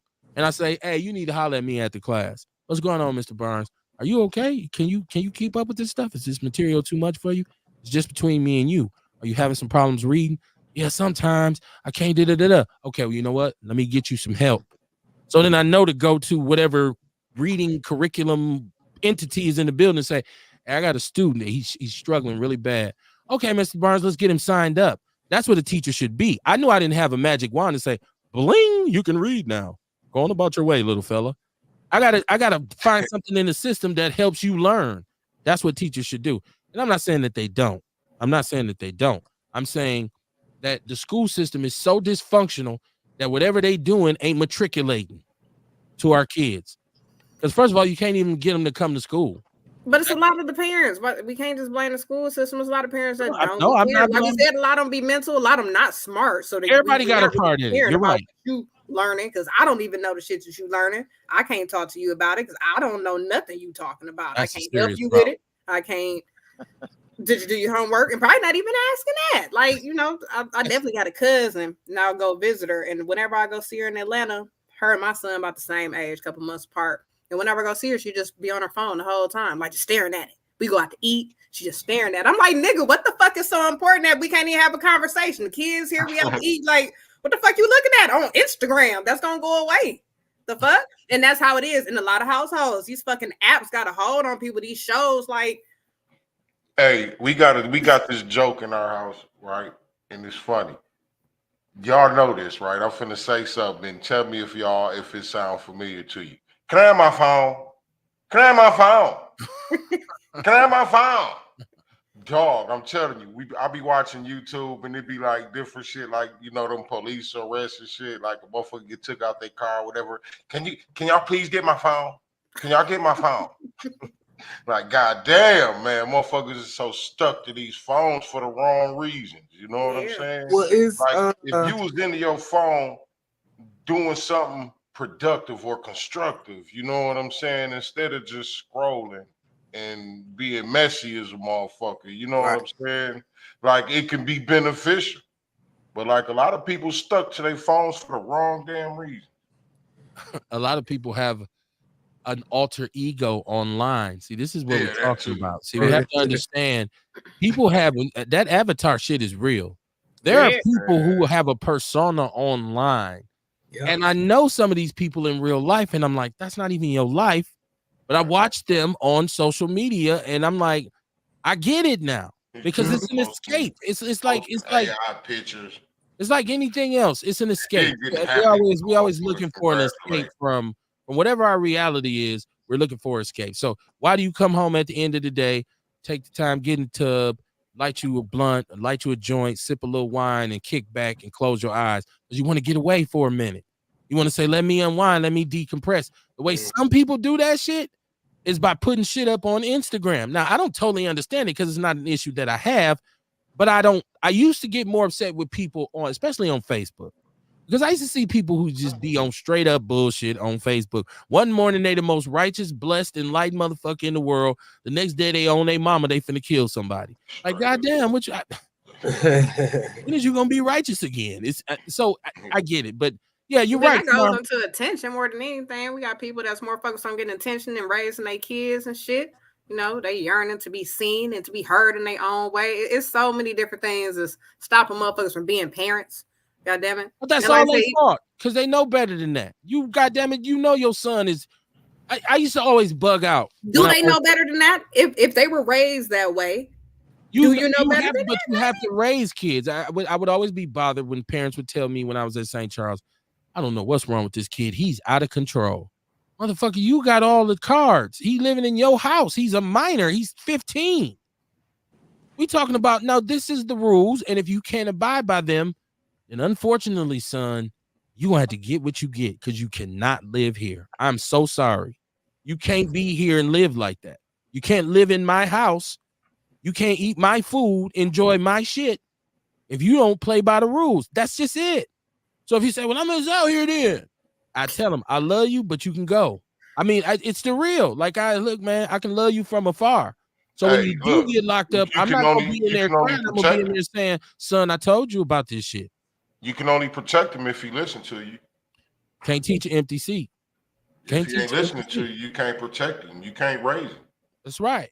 But now there's a need for us to build foundations with our children so they will listen, though.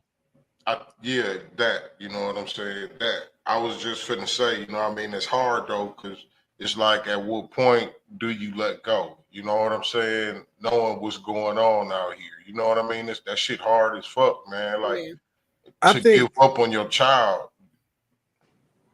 Well, I don't know if it's giving up as the old people you say I turn it over to God. Right. That's that fine line though. Hey, you know, that's that fine line though. Like, you know what I mean? I think a lot of parents, they don't realize that. I mean, there's one thing to have authority over your child, but there's another thing to have rapport with your child. You know what I'm saying? So like, we focus on the authority. You're gonna listen to what I say, this, that, and the third.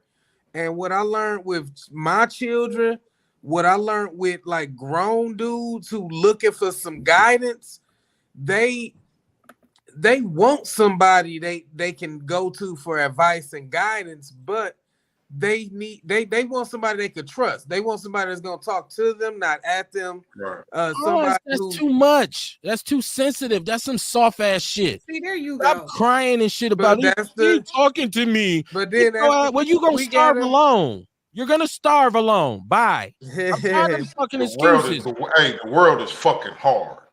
It is, man. It definitely is hard. No motherfucking. Nah, man, if you don't get your ass. I get what you're saying, real. You know what I mean? It's like it's trying to get through to them. You know what I mean? And it's like, at the end of the day, exercise your authority. But are you gonna be a tyrant or are you gonna be a? You know what I'm saying? Like, shit, you can guide somebody without being a tyrant. I want to be a tyrant.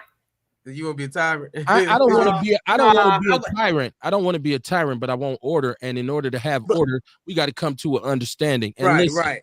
what I'm gonna tell you is this world is cold, and nobody gives a fuck about your sob story.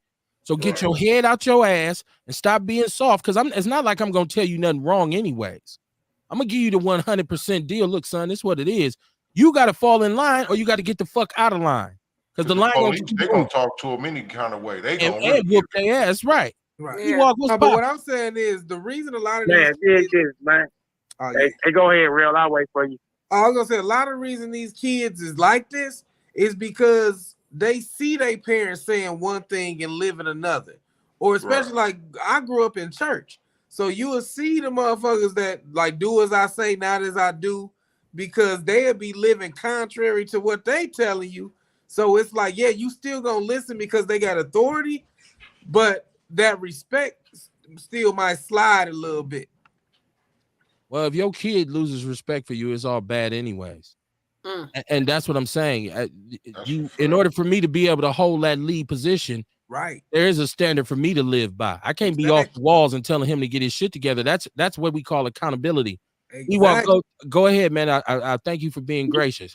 Go ahead. Yes, sir. Yes, sir. Yes, sir. Yeah, actually, you know what I'm saying? It's like the DMX motherfucking thing when he told Shorty, nigga, learn how to put the weed in the bag first, then get money. You know what I'm saying? You can't be sitting around letting people not know how to. I'm not trying to make a bad analogy at all either. But hell, you got to learn how to put the weed in the bag first before you get money for real. You can't be sitting around letting kids and shit dictate their emotions and all of that old gay ass shit though, man. That's what's making them soft. That's real talk right there, man. Come on, man. You sitting around trying to sit here and do this emotions and all of this and putting them in times out and shit. This is the weakest, gayest shit ever. I don't understand this shit, man. I really don't. I don't get it. Well, I don't get it. I think especially for young men. Now, with young men, you got to give them a taste of honesty very early. Like, because a boy ain't to be, you don't need to be babying no boy. Like, and you got to let him know he's responsible for himself in saying, hey man, I don't care what your sob story is. I don't know my dad and mama, we ain't rich. And listen, man, that don't mean shit. That ain't got shit to do with you acting a fucking fool all the time. Now, my question would be, do you enjoy us being poor? Do you enjoy not having a dad? No, then stop doing the shit that's gonna have you end up like him. Stop doing this shit that's gonna have you end up poor. I'm telling you right now, nobody cares when you go into the penitentiary and you say, I never knew my father. They're gonna say, that's cool, get your ass in that cell. Exactly. You want to be in a support group? We'll sign you up for a group tomorrow. You can go and sit around with a bunch of other dudes. But by and large, you don't give a shit. You're still gonna do all 15 years.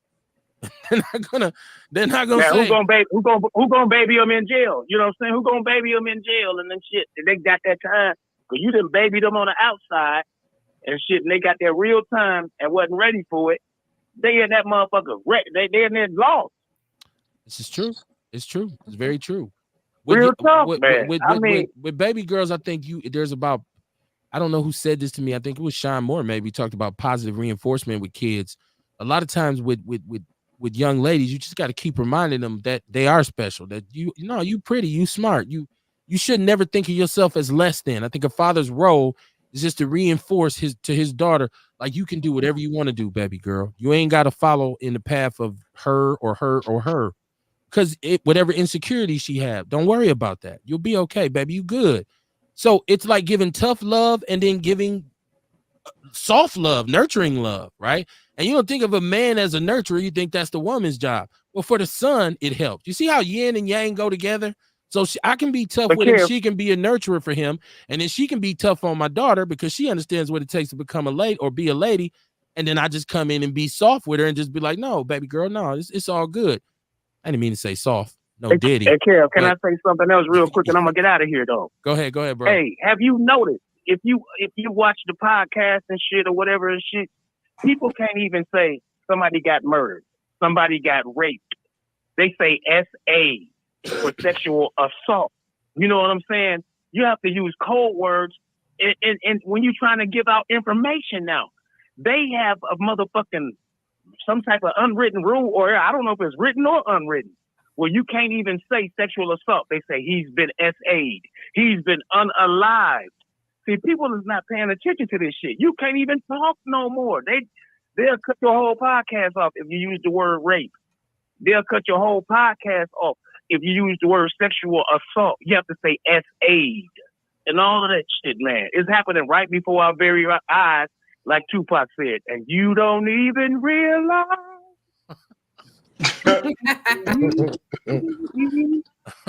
Man, have you noticed that shit though?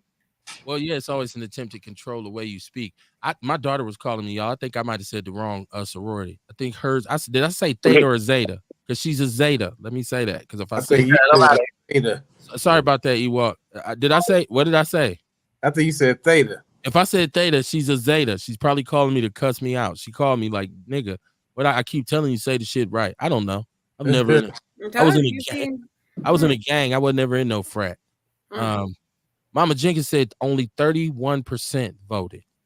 31%. 31%. 44% of the city, 31% voted. Hey, once again, wasn't the white man who kept you from going. Wasn't the white man. He didn't come up with some intricate conspiracy. Shabaka said crackheads kept cartels in business. It targeted us. We need to educate our people about the horrors of it and educate them away from that bullshit. It's brain dead ass Negroes that fucks us up. Very, very creative way to put it. Gatekeepers, if you will. Tiarsha said it was never the clear person. It was people making their own choices to become dope fiends. They engineered a situation where it crept into the country, but I do agree people did make the choice to smoke the shit. Earl Henny says other little buddy running the housing authority. Yeah, he is, which I'm saying. That's why when he gave the State of the City speech, and I'm like, did y'all just not hear how he glossed over this shit with the housing authority? Like, it was the worst. I've heard some PR statements. This one was one of the worst ones I've ever heard. Yeah, I heard they doing good. They all right. They straight. They'll be all right. Motherfucker, the feds have come in and taken control. That's why when he came and said, well, traffic is 21%, 23% safer. Like, how the fuck did you get that number? Like, what? And what's happened since he said that? He talked about public safety. We got body parts all over the city. Come on, man. I mean, because they didn't say he had to tell the truth, did they? Is that what they said he had to do? Somebody did. You're right. Nobody said, yeah, you got to be honest. Like, yeah, you got to tell the truth when you're in these ass cabby. No, I'm just going to say what sounds good. Told you, niggas just like what sounds good. And they know that. They know people just like shit that sound good, that look good. Commercials. It looks good in the commercial. He's saying good things. He's speaking well. He's got my vote. Nice black guy. Yeah. What a nice black guy. I like him. I like him. He's one of the good ones. Like, you hear that riveting story about the landlord burning his. Oh my gosh! How did he ever make it out of that? He's been through so much, and look at him. Go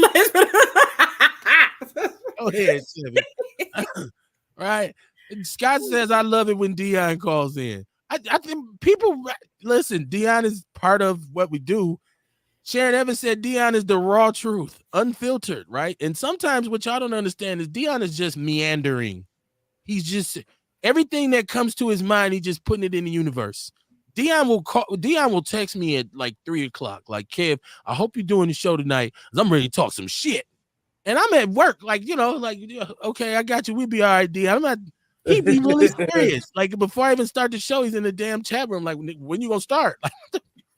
You waiting for Mondays and Wednesdays to get some shit off his chest. Right. It's just save it up, right? Mariah Johnson, shout out to my cousin Mariah. She said, I ain't heard tramp ass bitch in a long time. Dion. He said he's raw. Oh man. He said Goonies Outlaws. He's gonna call. I'm behind in my chat. You are so behind. I know. Well, feel free to just, whenever you say Kev, I can, make yourself useful, as they say. I didn't want to say it like that. I didn't want to sound, misogynistic because you were female. Like, okay, we'll do something. I didn't make yourself useful. I mean, I'm sorry. Like, yeah, that was very Archie Bunker-ish of me. My bad. Jeff Crape said, my guys, wow, Dion is a piece of work. I can assure you. Mama Jenkins said affordable housing is going up on the east side. This is gentrification at its best. Johnson bought his house in the 4th district where they building a new fucking city. Let's drive that way on 35th Street past North Avenue. Everything is out of order. These white folks gonna find a way to get rid of us, rid of us soon. The superintendent soon, she said. Oh, well, he got behind closed doors, I'm sure they like, well, where's the money? He didn't even give us any. You gonna have to, well, sir, what I did was. Sharon Evans said Dion said he got $175,000 life insurance. Courtney started smiling ear to ear. Was that the love connection? Courtney, like, I got 2 birds with 1 stone. Come on over, baby. Got some kombucha for you. And they gonna get you drunk. Driving that big ass truck right off the road. God damn. Vince Tony, how you doing? He said, what up, Outlaws? Vince, my man, 50 grand. How you doing, brother? Jesse Perry said, unhoused neighbors. Unhoused. Yes. Yeah. Unalived. All of that. I was wondering why they were saying unalived. Shabaka said, get bottled water. Lake Mead supplies water to Los Angeles and it's straight garbage.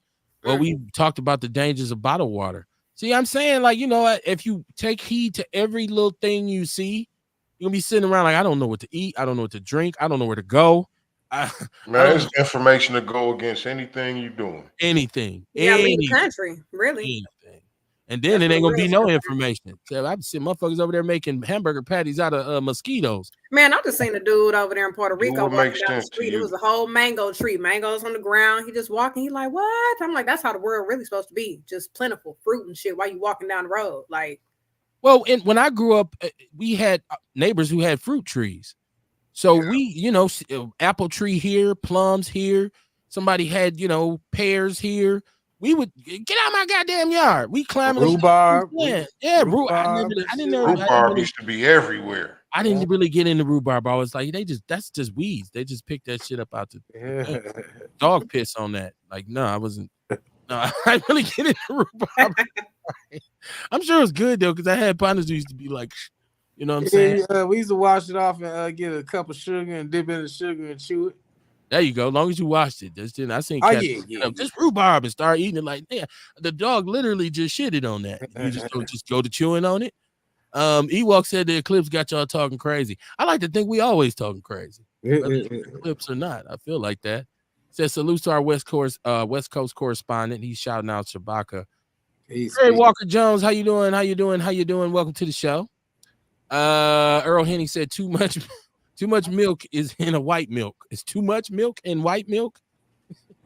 Earl killed me with this milk stuff. I like it. Mama Jenkins said Shabaka and Dion are cousins for real. I love them.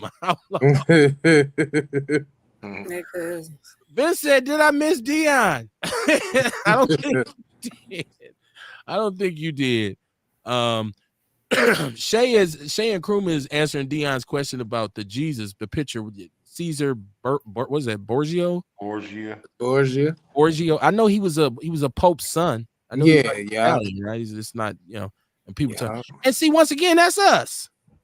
That's us. I come from the old school Baptist church. None of them people took the steps to say, "Hey, y'all, that's not Jesus." But everything you talk about that you tell me every day is about the truth and learning the way and the light and all this, and you showing me a picture of an Italian dude and not even taking the time to say, hey, this is not actually. Do we have stained glass windows in our church? Big murals and portraits of Jesus with lambs coming out the grave and everything. Nobody took the time to say, hey, man, that's not Jesus. That's an Italian dude. Did they know that, Kev? Well, they also told you don't ask no questions. You just found out? If they didn't know, Courtney, it's their fault. Because if you're going to study him, well, no, they should have, because the Bible even said about skin like bronze and hair like. They probably was thinking it was a tan Jesus. He was lighter. In the sun. Right. He'd become copper from the sun and walking all day. Who knows what they was thinking? But I'm sure a lot of people don't read the Bible, man. They get preached to from the Bible. They really don't crack it open and really, like I say, every time what actually caused me to stop messing with the church was actually reading and studying the Bible. Because there's enough in, like, you don't have to talk bad about the Bible. There's enough in there to show people and be like, hey, but this is in your book. Like, there's scripture to where God said that he commissioned child sacrifice. There's scripture in there where God is telling them to kill all the boys and women who knew a man, but keep the virgins for yourself. You know, there's scripture in there. So a lot of people enjoy like treating the Bible like a buffet. You pick, and I was the same way when I was a Christian. You grab the positive shit that's basically affirmations. I am the head and not the tail, all that shit. And then you pick some scriptures to justify what you do, justify what you judge, and then you leave the rest. I'm not coming down on the church, right? I don't. That's not something I do. Yeah. Even though we got a pastor here who I don't even know what's up with this dude at Evolve Church. This went crazy. Did y'all see this? Like, this pastor was with sex tapes and videos. Hold on, it wasn't really sex tapes. I don't know how true everything. No, I seen photos.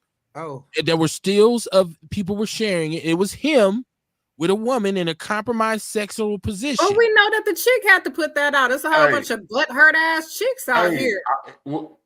I heard he had gotten divorced. He wasn't even married no more. So like, if he ain't married, you know what I mean? Yeah. Don't that mean he can do whatever the hell he want to do? Well, he should be more careful about. I mean, you lead a group of people. Settling with them. Well, hold on. Wait a minute. Hold on. Now, he can do what he wants, Kamar. You're correct. But as a man who's responsible for leading other people to the word, you should conduct yourself accordingly. Right? Like, now you're saying there's pictures and you're saying it was a girl, but I seen a video. I seen a full video where he's saying, yeah, I'm getting me some tongue condoms. And he was out putting his tongue in the condom and he was licking, la, la, la, la, la. See, ladies, where y'all at? This is what I seen. And there's a picture of him. I don't know how old it was, of him being held in the county jail. I don't know if somebody manufactured that. That's why I said, what is this all about? Because apparently is he still at this church? Yeah, I mean, he the head pastor. But I feel like if somebody mad, because I'm sure, I don't know about the condom things, but even if it did have to be somebody. No, I've seen that myself. That ain't it was somebody he was comfortable with doing that. And I feel like even if I am a pastor, I'm single. Does that mean I'm not a freak? Does that mean I can't go date and do my thing? Courtney, and then when y'all get mad because I don't want to be with you. You can't be in church preaching the word and then bent over with your stuff spread open on Facebook the next day and say, I'm single. There's such thing as appropriateness. And as a man, listen to what you're saying. I'm a man of God. That's what you're saying. I'm looking for my wife. That means something. So you ain't supposed to listen. Even if you are a preacher or a pastor, there's a certain way you're supposed to go about courting and dealing with women, because that's what you tell your parishioners. You don't support them being out here. I'm single. I can go do sexy red. My booty hole brown. There's certain things that are just not appropriate, and it's inappropriate for a pastor to conduct himself that way. But it's like if you got a leader of a group of people, and he say, "Well, shit, I'm off right now," and he just, like we said, banging out heroin in his arm and smoking rock. And they say, "Y'all come on to the rally tomorrow." I'm not coming. I'm not following this dude. We can't make excuses for them like that. Come on. But now. I mean, I feel like this isn't something that's changed in his character. I'm dating. I'm having sex. Like you said, we don't know how old that video was, him playing with the tongue condoms. That could have been before he became a preacher. How long you been preaching? But I am searching for my wife. I'm dating. I'm courting. I may have had sex with a chick or two. There's a right way. There's a right and a wrong way to do it. What's the right way then, Kev? The right way is, number one, to keep your business off Facebook, not have somebody with a phone. Hold on. Somebody with a phone, or you got a camera and you in the room with a woman doing freaky deaky. I'm not saying that the pastors that ain't on Facebook ain't doing the shit. Yeah. But I respect you more if you respect yourself enough not to put this kind of shit out here or allow it to be put out here. What's his denomination? Like, I don't know enough about it to me neither. But that's the thing. And you definitely had a right to feel how you feel. I just don't know. Like, there's like 100 and something different fragments that call themselves Christians, and they all believe that they have. Look, I was raised Church of God in Christ. we sung "You Can't Join In, You Have to Be Born In." Like I've been in groups to where it's like they smoking outside the church. They must be Baptists because they definitely ain't they definitely ain't Church of God in Christ. It's we always said y'all was a cult. So but that's what I'm saying. So every little denomination feel that they have the ultimate truth. But so I don't know what his is. Well, I don't even want to keep. I don't want to keep circling this because let's ask a simple question. Would you follow a pastor who it's whatever, anything goes, and he can just be out here buck bookie? You'd follow him. You join his church and follow him. I wouldn't follow no pastor. Like that's right. Like I said, it goes back to the Bible buffet. You pick what you choose and leave the right. I mean, there's people, dude. There was this shit I seen before to where it was like don't eat seafood and shit like that, and that's in Leviticus. But there's a lot of Christians that do. But in them same scriptures where it say don't eat seafood, don't get marks in your skin regarding the dead, it also say don't wear clothing of diverse fabrics, meaning poly cotton blends, all the shit that nice church clothes is made out of. So now let me ask Courtney. Yeah. So you'd be cool with as long as your pastor was single, he could be just buck bookie. Because hold on, now you go in his office to talk to him, Rem. I just want you to pray for me. Say, yeah, girl, I'm single. First off, I don't think he's like that. I don't think it's that type of thing. I'm asking you if this is the case because we don't have any 100% facts about. I mean, I feel like if it was the case, it would be a whole bunch of chicks, coming out with a whole bunch of stuff. It was maybe 2 chicks. Would you be cool with your pastor doing this kind of stuff? Dating Would you join? And having sex? Yeah. So if it was even all if on I caught him on Pornhub, I might be like, you cool with I might be like, look at pastor. Look at pastor. Tamar, if you did indulge in this kind of behavior, if you had a pastor who was just out here sideways, would you be cool with it? Like, man, that's you. I just came. I mean, because once you start preaching, I'm like, you know what I think you gotta remember this too, man. Like the church is full of sinners, man. Okay. So you'd be cool with it. Like, Deacon, little bunny rabbit back there behind the pulpit. You know what I mean? Nobody say nothing about him. He back there sweet as a motherfucker. You know what I'm saying? Nobody talking about his sex life. So you'd be cool with it. Just so happened, pastor got caught on video. Right. Several times. And it's still doing it. Well, you'd be cool with it. How old this stuff is? Why you just trying to make it seem like I left him alone. We moved away from him. I'm no longer even talking about him. My bad. That's why I ask each one of you individually if you encountered a leader in this that led like this. Not saying that he's guilty. Okay. I wouldn't be cool with it. I'd be like, bro, you a little bit too out here because I can't believe anything else you say. You don't really. What are you really standing on? What all have you seen? What the tongue first video? Of all, you can't talk to me about fornication when you got tapes and shit out here. Like I don't want to hear you talk about it. Does he preach against it? Maybe I don't know what he preaches. Once again, I'm not talking about him. Me personally, I would not follow anyone who does anything that I'm against. But I'm not against fornication. Right. He was out here, you know what I'm saying? He ain't doing nothing wrong. He ain't forcing nobody. He ain't. Hey, look. Now, if he's smashing the whole church, that's different now. It was a time where it was he's single. What's the difference? It's different now. Hey, y'all, it was a time. There was actually a time, before the Bible where, it wasn't looked at as bad. You know what I mean? Having sex. It wasn't looked at as being bad. It was just looked at as procreating or creating. You know what I'm saying? But they had no discretion, and like it wasn't no pastor. You know what I'm saying? It was priests, but there wasn't no pastor. Like, this shit weird, man. Like, I think just do what you feel comfortable. There's a whole book in the Bible. If your pastor kick it like that, I mean, shit, you might want to go to that church if it's a bunch of shit that you hide and that you don't want to pull out. Because, like, how you gonna talk about pastor when you still fucked up?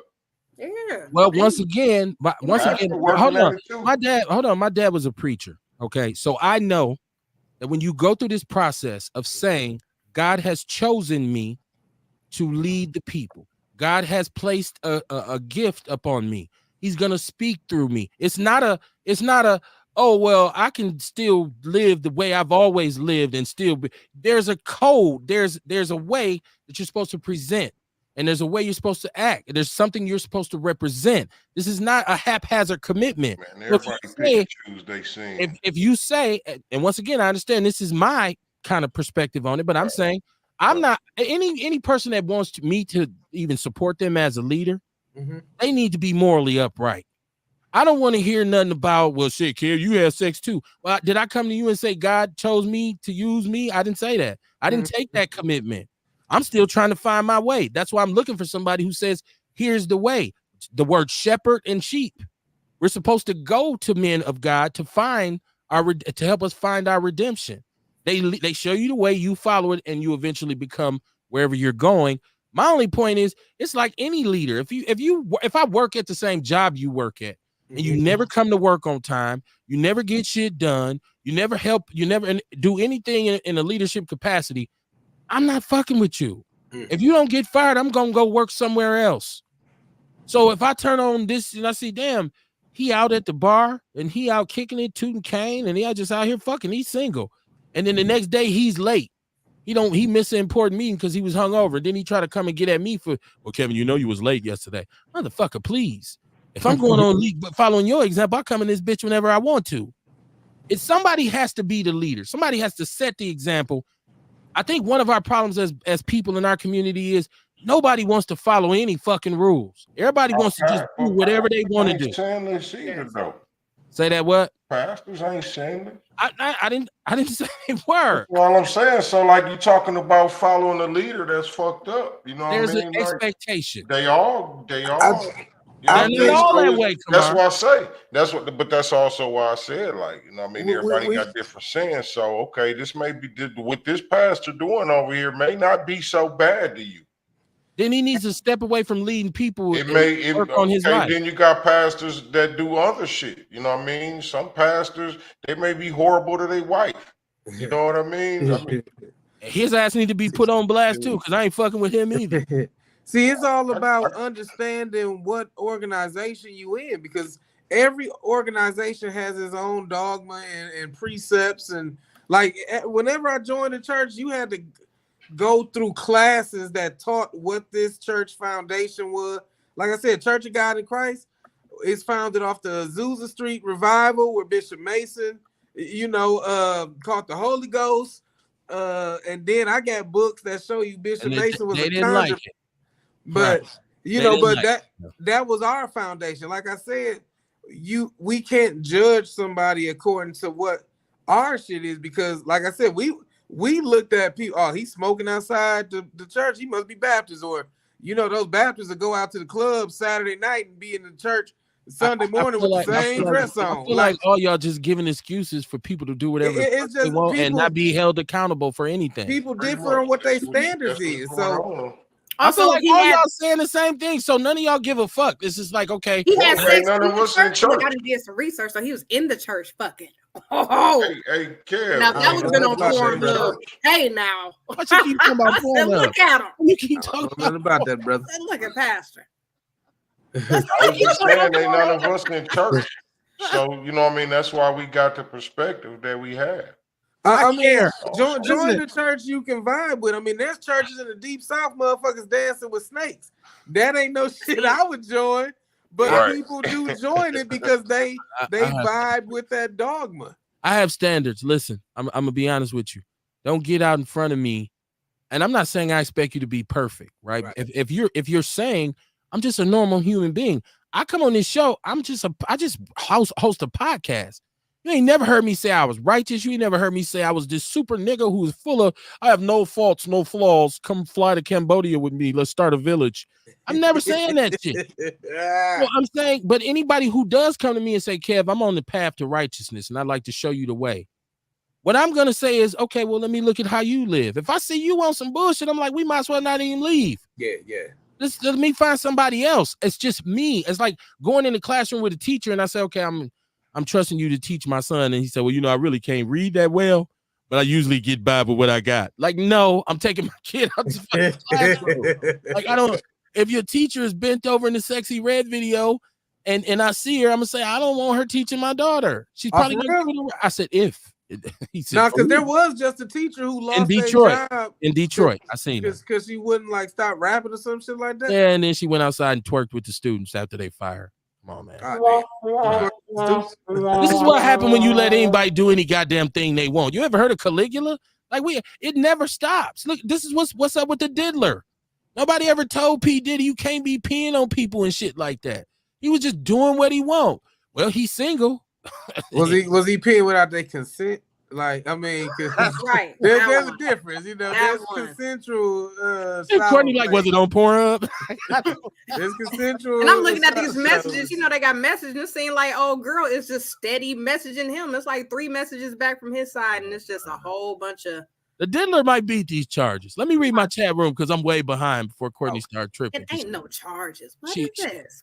Vince said that $252 million will replace approximately 20,000 lead laterals. Nobody even brought that up, Vince. We took this one just like we took the tax increase. Took it. No Vaseline. Oh, don't look back, little This puppy. was the first time I went out and voted in years, to the point where I had to re-register on the spot. And so I did that to vote against the referendum, to vote for Shout out to you, Mike man. Harper. There you go. Our show does help some people because Kamar, I distinctly remember, voted for the first time after he started doing the show, and we talked about how this situation was formed. He probably didn't go since, but he did that one time, so it was cool. Jeff Crape said that's deep. I didn't know that about Black Wall Street. Man, look, what do you think happened to the black economy in this country, period? As soon as they lifted these restrictions on where we could go and where we could be, we ran to them. A lot of us who just up until this point, we look at the white man with such reverence. We say, man, what the fuck? Look at his woman. Cadillac car he drives. Look at the food he eats. You got black people out here eating raw meat because a rich white man do it. Why your ass got high everything? Right. But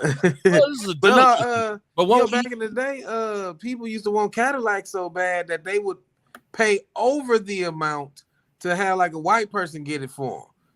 You know, because back in the day, black people really wasn't allowed to buy Cadillacs like that and shit, right? Or they wouldn't be sold to them, so they would pay over the listing price to a white person for them to get the lack and give it to them. So it's consumerism, and then also the fact that a lot of what we feel, a lot of people feel like what gives them value is the shit that can be bought. But if it can be put on or took off, it ain't really your value. But that's what we were trained to look at, like clothing, apparel, all kind of shit. I've said this many times.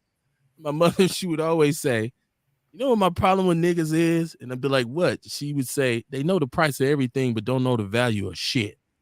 And that always stuck with me my whole life. I'm like, know the value of something. Don't just know the price. Know what it's worth. Know if you're getting overcharged, right? Or economically exploited. Jesse Perry said, interesting, MLK Jr. Boulevard is 32nd Street here in Denver, Colorado. Well, it used to be called 3rd Street here. He says Tulsa, Oklahoma, Wellington, North Carolina, Durham, North Carolina, Rosewood, Florida were all black Wall Streets that were destroyed by white mobs, lynch mobs, and the U.S. government. You never hear me deny that there wasn't townships destroyed by white mobs. What I'm saying is the one that everybody likes to focus on and talk about all the time actually was reestablished, and then it was put asunder by us because we stopped spending there. And so I'm sure there's a lot of examples of a black business that was once thriving, right? Ebony Magazine was the shit for 50 years. Black people stopped buying it because they get their information from the internet now. I got TMZ. Why the fuck do I need Ebony? Mama Jenkins, Deborah Jenkins, she said water's gonna be the best seller downtown because it's gonna be hot. We've been talking about getting water and getting a booth. I think it's something we need to probably give another look to. I think it's a great idea. Vince Tony said, what kind of cigar you rolling? I think he's talking to Rail, not me. Oh, I got my hip cigars. Shit, I get them cracking in them environments, and then I might be up in the CEO office or some shit with my Never box. know, man. Anything could happen. You know, Jesse Ferris is giving Kamar credit. He said that you can buy Vitality with a Quest card.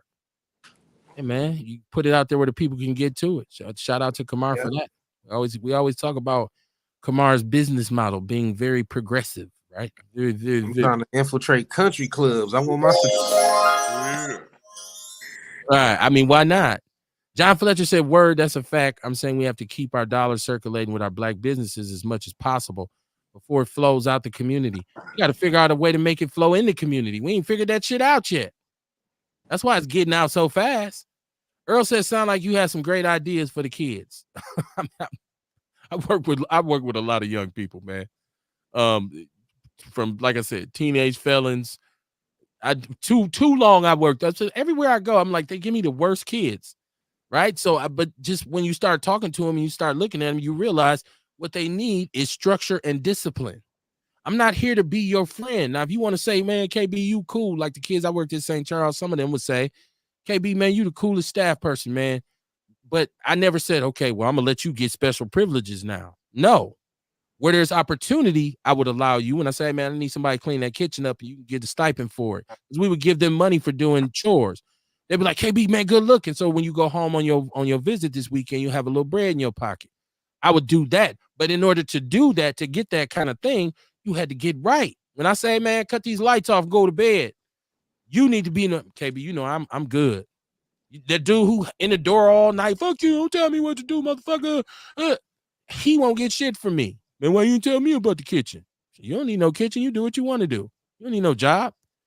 Mama Jenkins said, I got my grandkids' phones in the sixth grade, but the law was do not bring the damn phone to the dinner table because you'll get it took. She said, we have family meetings at the dinner table, like question and answer. What happened at school today? And we were the grandparents, but I paid the damn bill, and that was our rule. She said, I call respect my rules. It's called respect my rules in my house. I would do the Medea on that ass. I mean, my mom was like that too. My mother would have given me whatever I wanted. But when I went left, I got checked immediately. Sometimes physically, sometimes verbally, but always checked. And she always reminded me of, you are going to be a man one day. You got to have some integrity. No man is perfect, but you got to have some. I can't just have you out here on whatever. You're already going to do what you do anyways. I want you to be able to think at certain times, like, I don't need to be doing this shit. It saved my life later on when I didn't know that it would, because I did have a line, like, I'm not crossing that line. Earl Henny said, nobody's putting money in, get your ass. Nobody's putting money in, get your ass out and vote commercials. Well, would it matter? I don't know. We did that. Rock the vote, right? The diddler had the commercials, bitch assness, go out and vote. I remember that. What was it? Vote or die or something like that? Yeah. He said, can you see my comments, Kev? I believe I just read them. I think I just read. Shay is another listener who's very, very I just said something in the chat room. Read my comment. It's just crazy to me. People who fuck with Outlaw Radio be dead ass, especially when they put a comment in the chat room. Chantel Gwen, how you doing, my sister? It's been a while. Welcome to the show. Well, y'all share this show. Mama Jenkins says, speak truth, Kev. Thank you, Mama Jenkins. Chantel states, social media has people thinking everyone that passes away that goes to heaven. Nobody wants to think that someone was not living right and are going to hell. We all have sin. Too many churches try to condemn people who don't attend the church on a regular basis, but they doing just as much as the people in the club every weekend.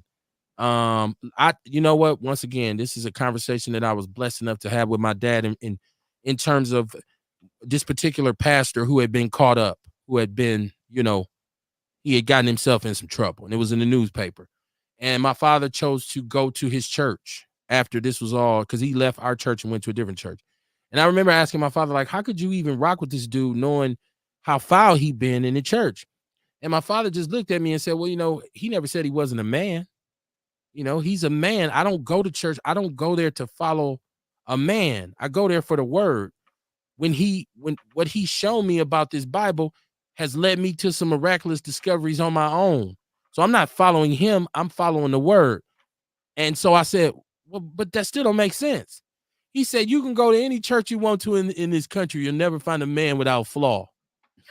What's important is how strong your relationship with God is when you're in this church or when you're in this environment. So I said, okay. But he had expectations for me.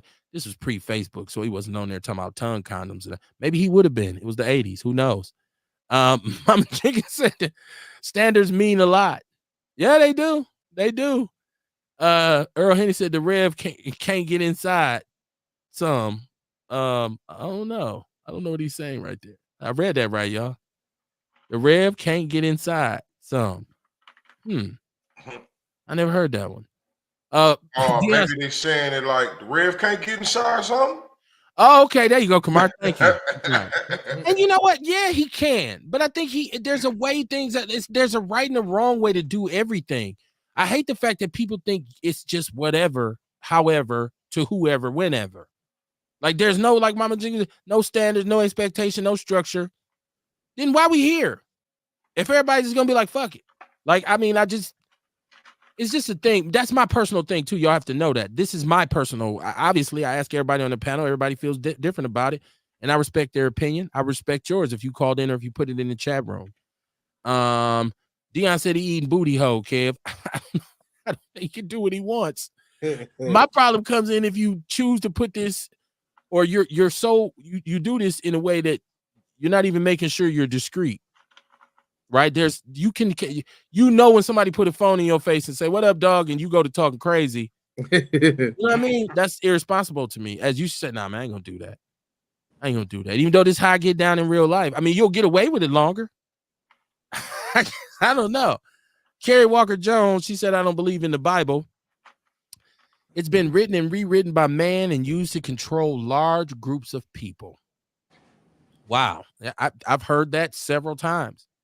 There's an argument to be had for what version of the Bible you're actually reading and who wrote it.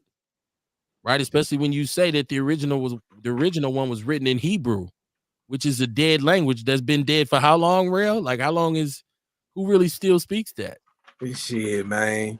All that shit's been, well, some of it there has been things that have been revised and redacted, but there is like I still love Proverbs, you know what I'm saying? I still love Proverbs, Book of Wisdom, and a lot of the shit in Proverbs was taken from the was it Amenemope? It was actually Egyptian, so it was just plagiarized type shit. I've heard all of that kind of stuff. Yeah, I've heard. So yeah, there is some jewels in the Bible that the Bible stole from other places. So all this should just go to show people that you have a billion things to research to expand your knowledge on things instead of looking at the same shit over and over. Right? Like, there's millions of, I would like to know about that. I would like to know about economics. I would like to know about Black people's struggle. You can go and do the research instead of just depending on somebody else and what they tell you. Chantel Gwen said the bones are falling out of the closet left and right. Earl Henny said he had $40,000 for it. Earl, you got me too. I don't even know what is Earl talking about now. Come on, somebody help me with that one, because y'all can always help me when I'm off, because I'll be behind in the chat room. I don't know. I can't figure that one out. Carrie Walker said the right way is being the best you that you can be. You lead by example, not do as I say, not as I do. Okay. Shabaka said Deborah Jenkins, Mama Jenkins, lock and load. She said my dad was a preacher too, and this is for another show. Okay. She said that's for another show. Her dad was a preacher too.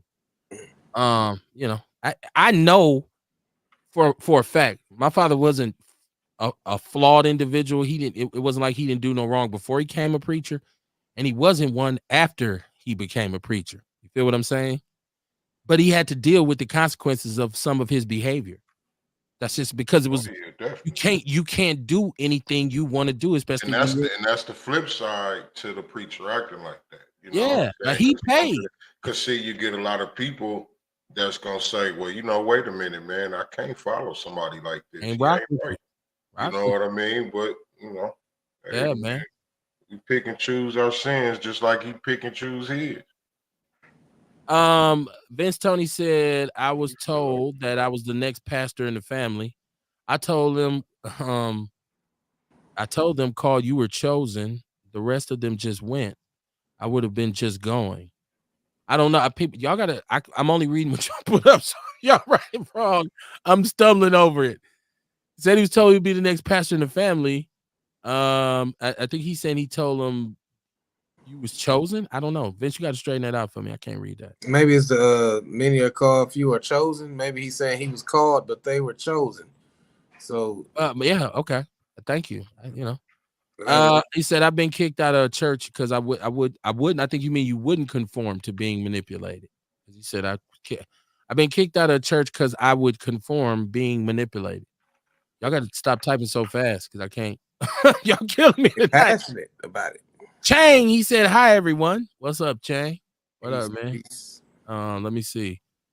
Vince says sounds like Sodom and Gomorrah shit to me. That's what I'm saying, Vince. Is Chang trolling? He's trolling. I don't know. He's saying, can you ask Baldy why he was in my restaurant asking for 4 orders of some young guy and a side portion of soca deep chicken? And he said, and my boosack noodle. Dion said Courtney got my fans. I'm tired of the line. I don't know what y'all saying. Maybe he's trying to say she got OnlyFans or something like that. Okay.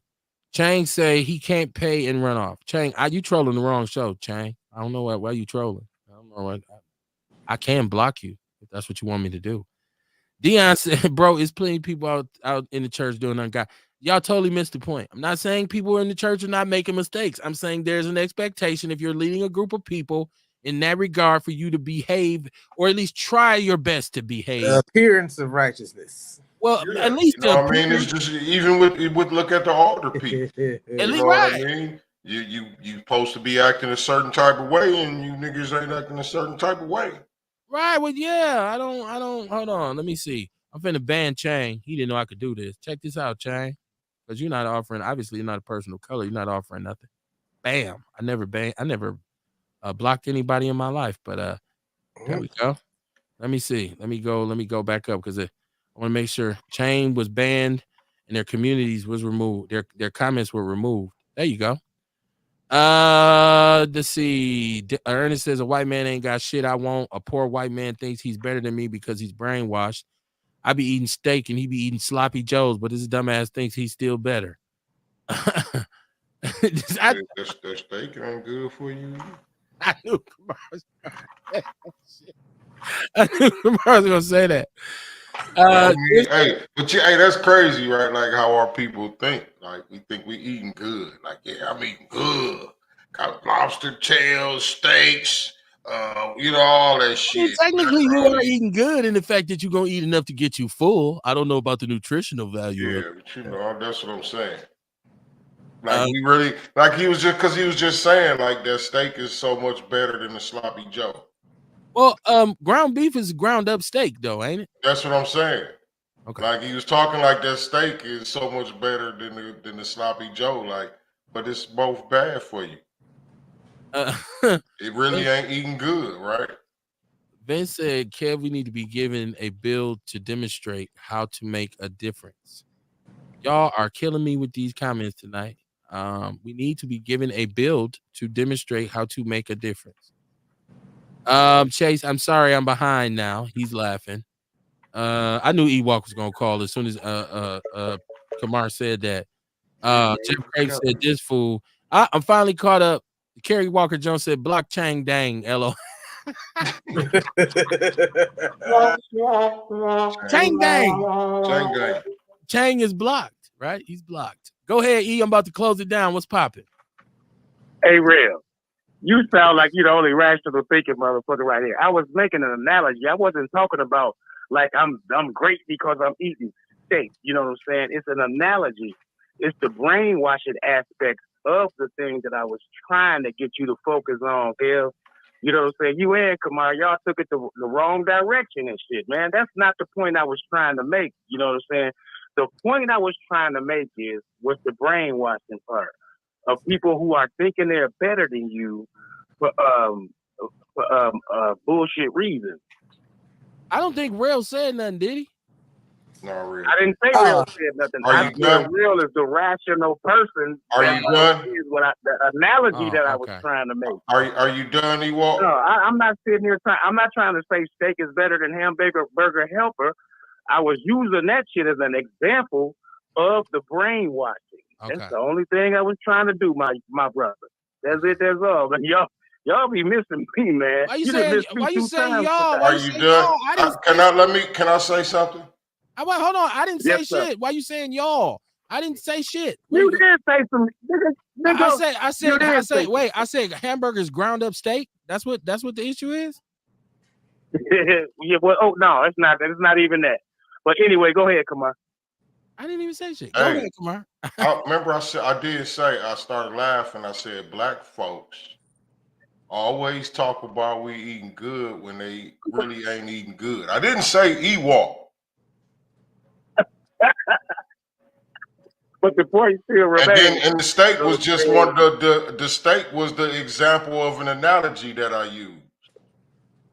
Yes, sir. Just like about I was how we talk about the steak was the analogy talking about how we say we eating good, but we really ain't eating nothing that's good for us. We just think we eating good because it's steak. I ain't say nothing about Ewok. No.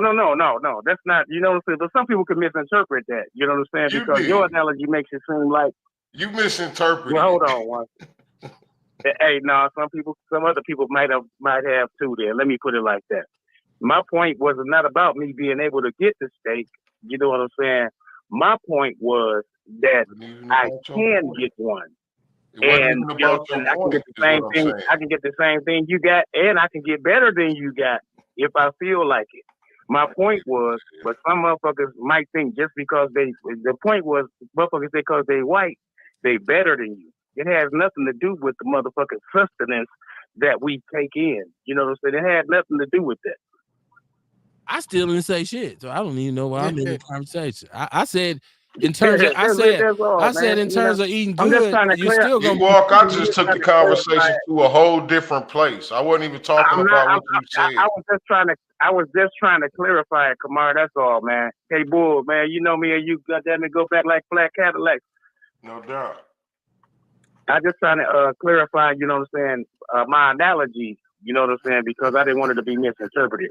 I don't walk around thinking that I'm, you know, I say Ewok the great because I want to say that to uplift myself. And everybody else, I don't give a fuck if they think I'm great or not. I know I am. You know what I'm saying? So my point is still remains. It still remains that, you know what I'm saying, I was just making an analogy. You know, that's it, that's all. All right. Yeah, I know you a vegan. I know you a vegan and all and shit. You know what I'm saying? So you gonna say something about all of the meat? Like fuck that meat.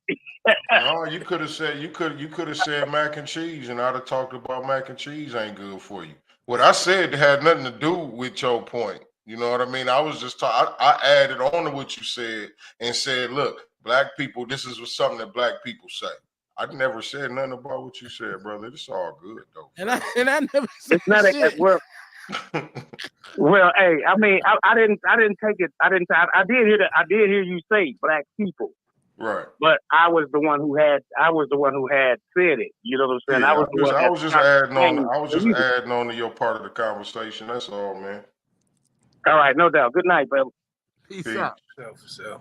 I must reiterate, I never said a word edgewise. I eat steak and I eat steak. So what the fuck?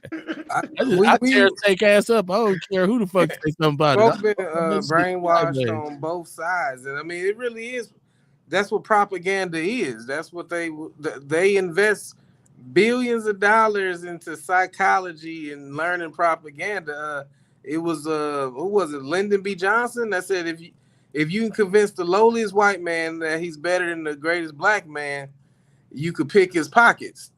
And he said if you give him somebody to look down on, not only will he not notice you picking his pockets, he'll give you the money.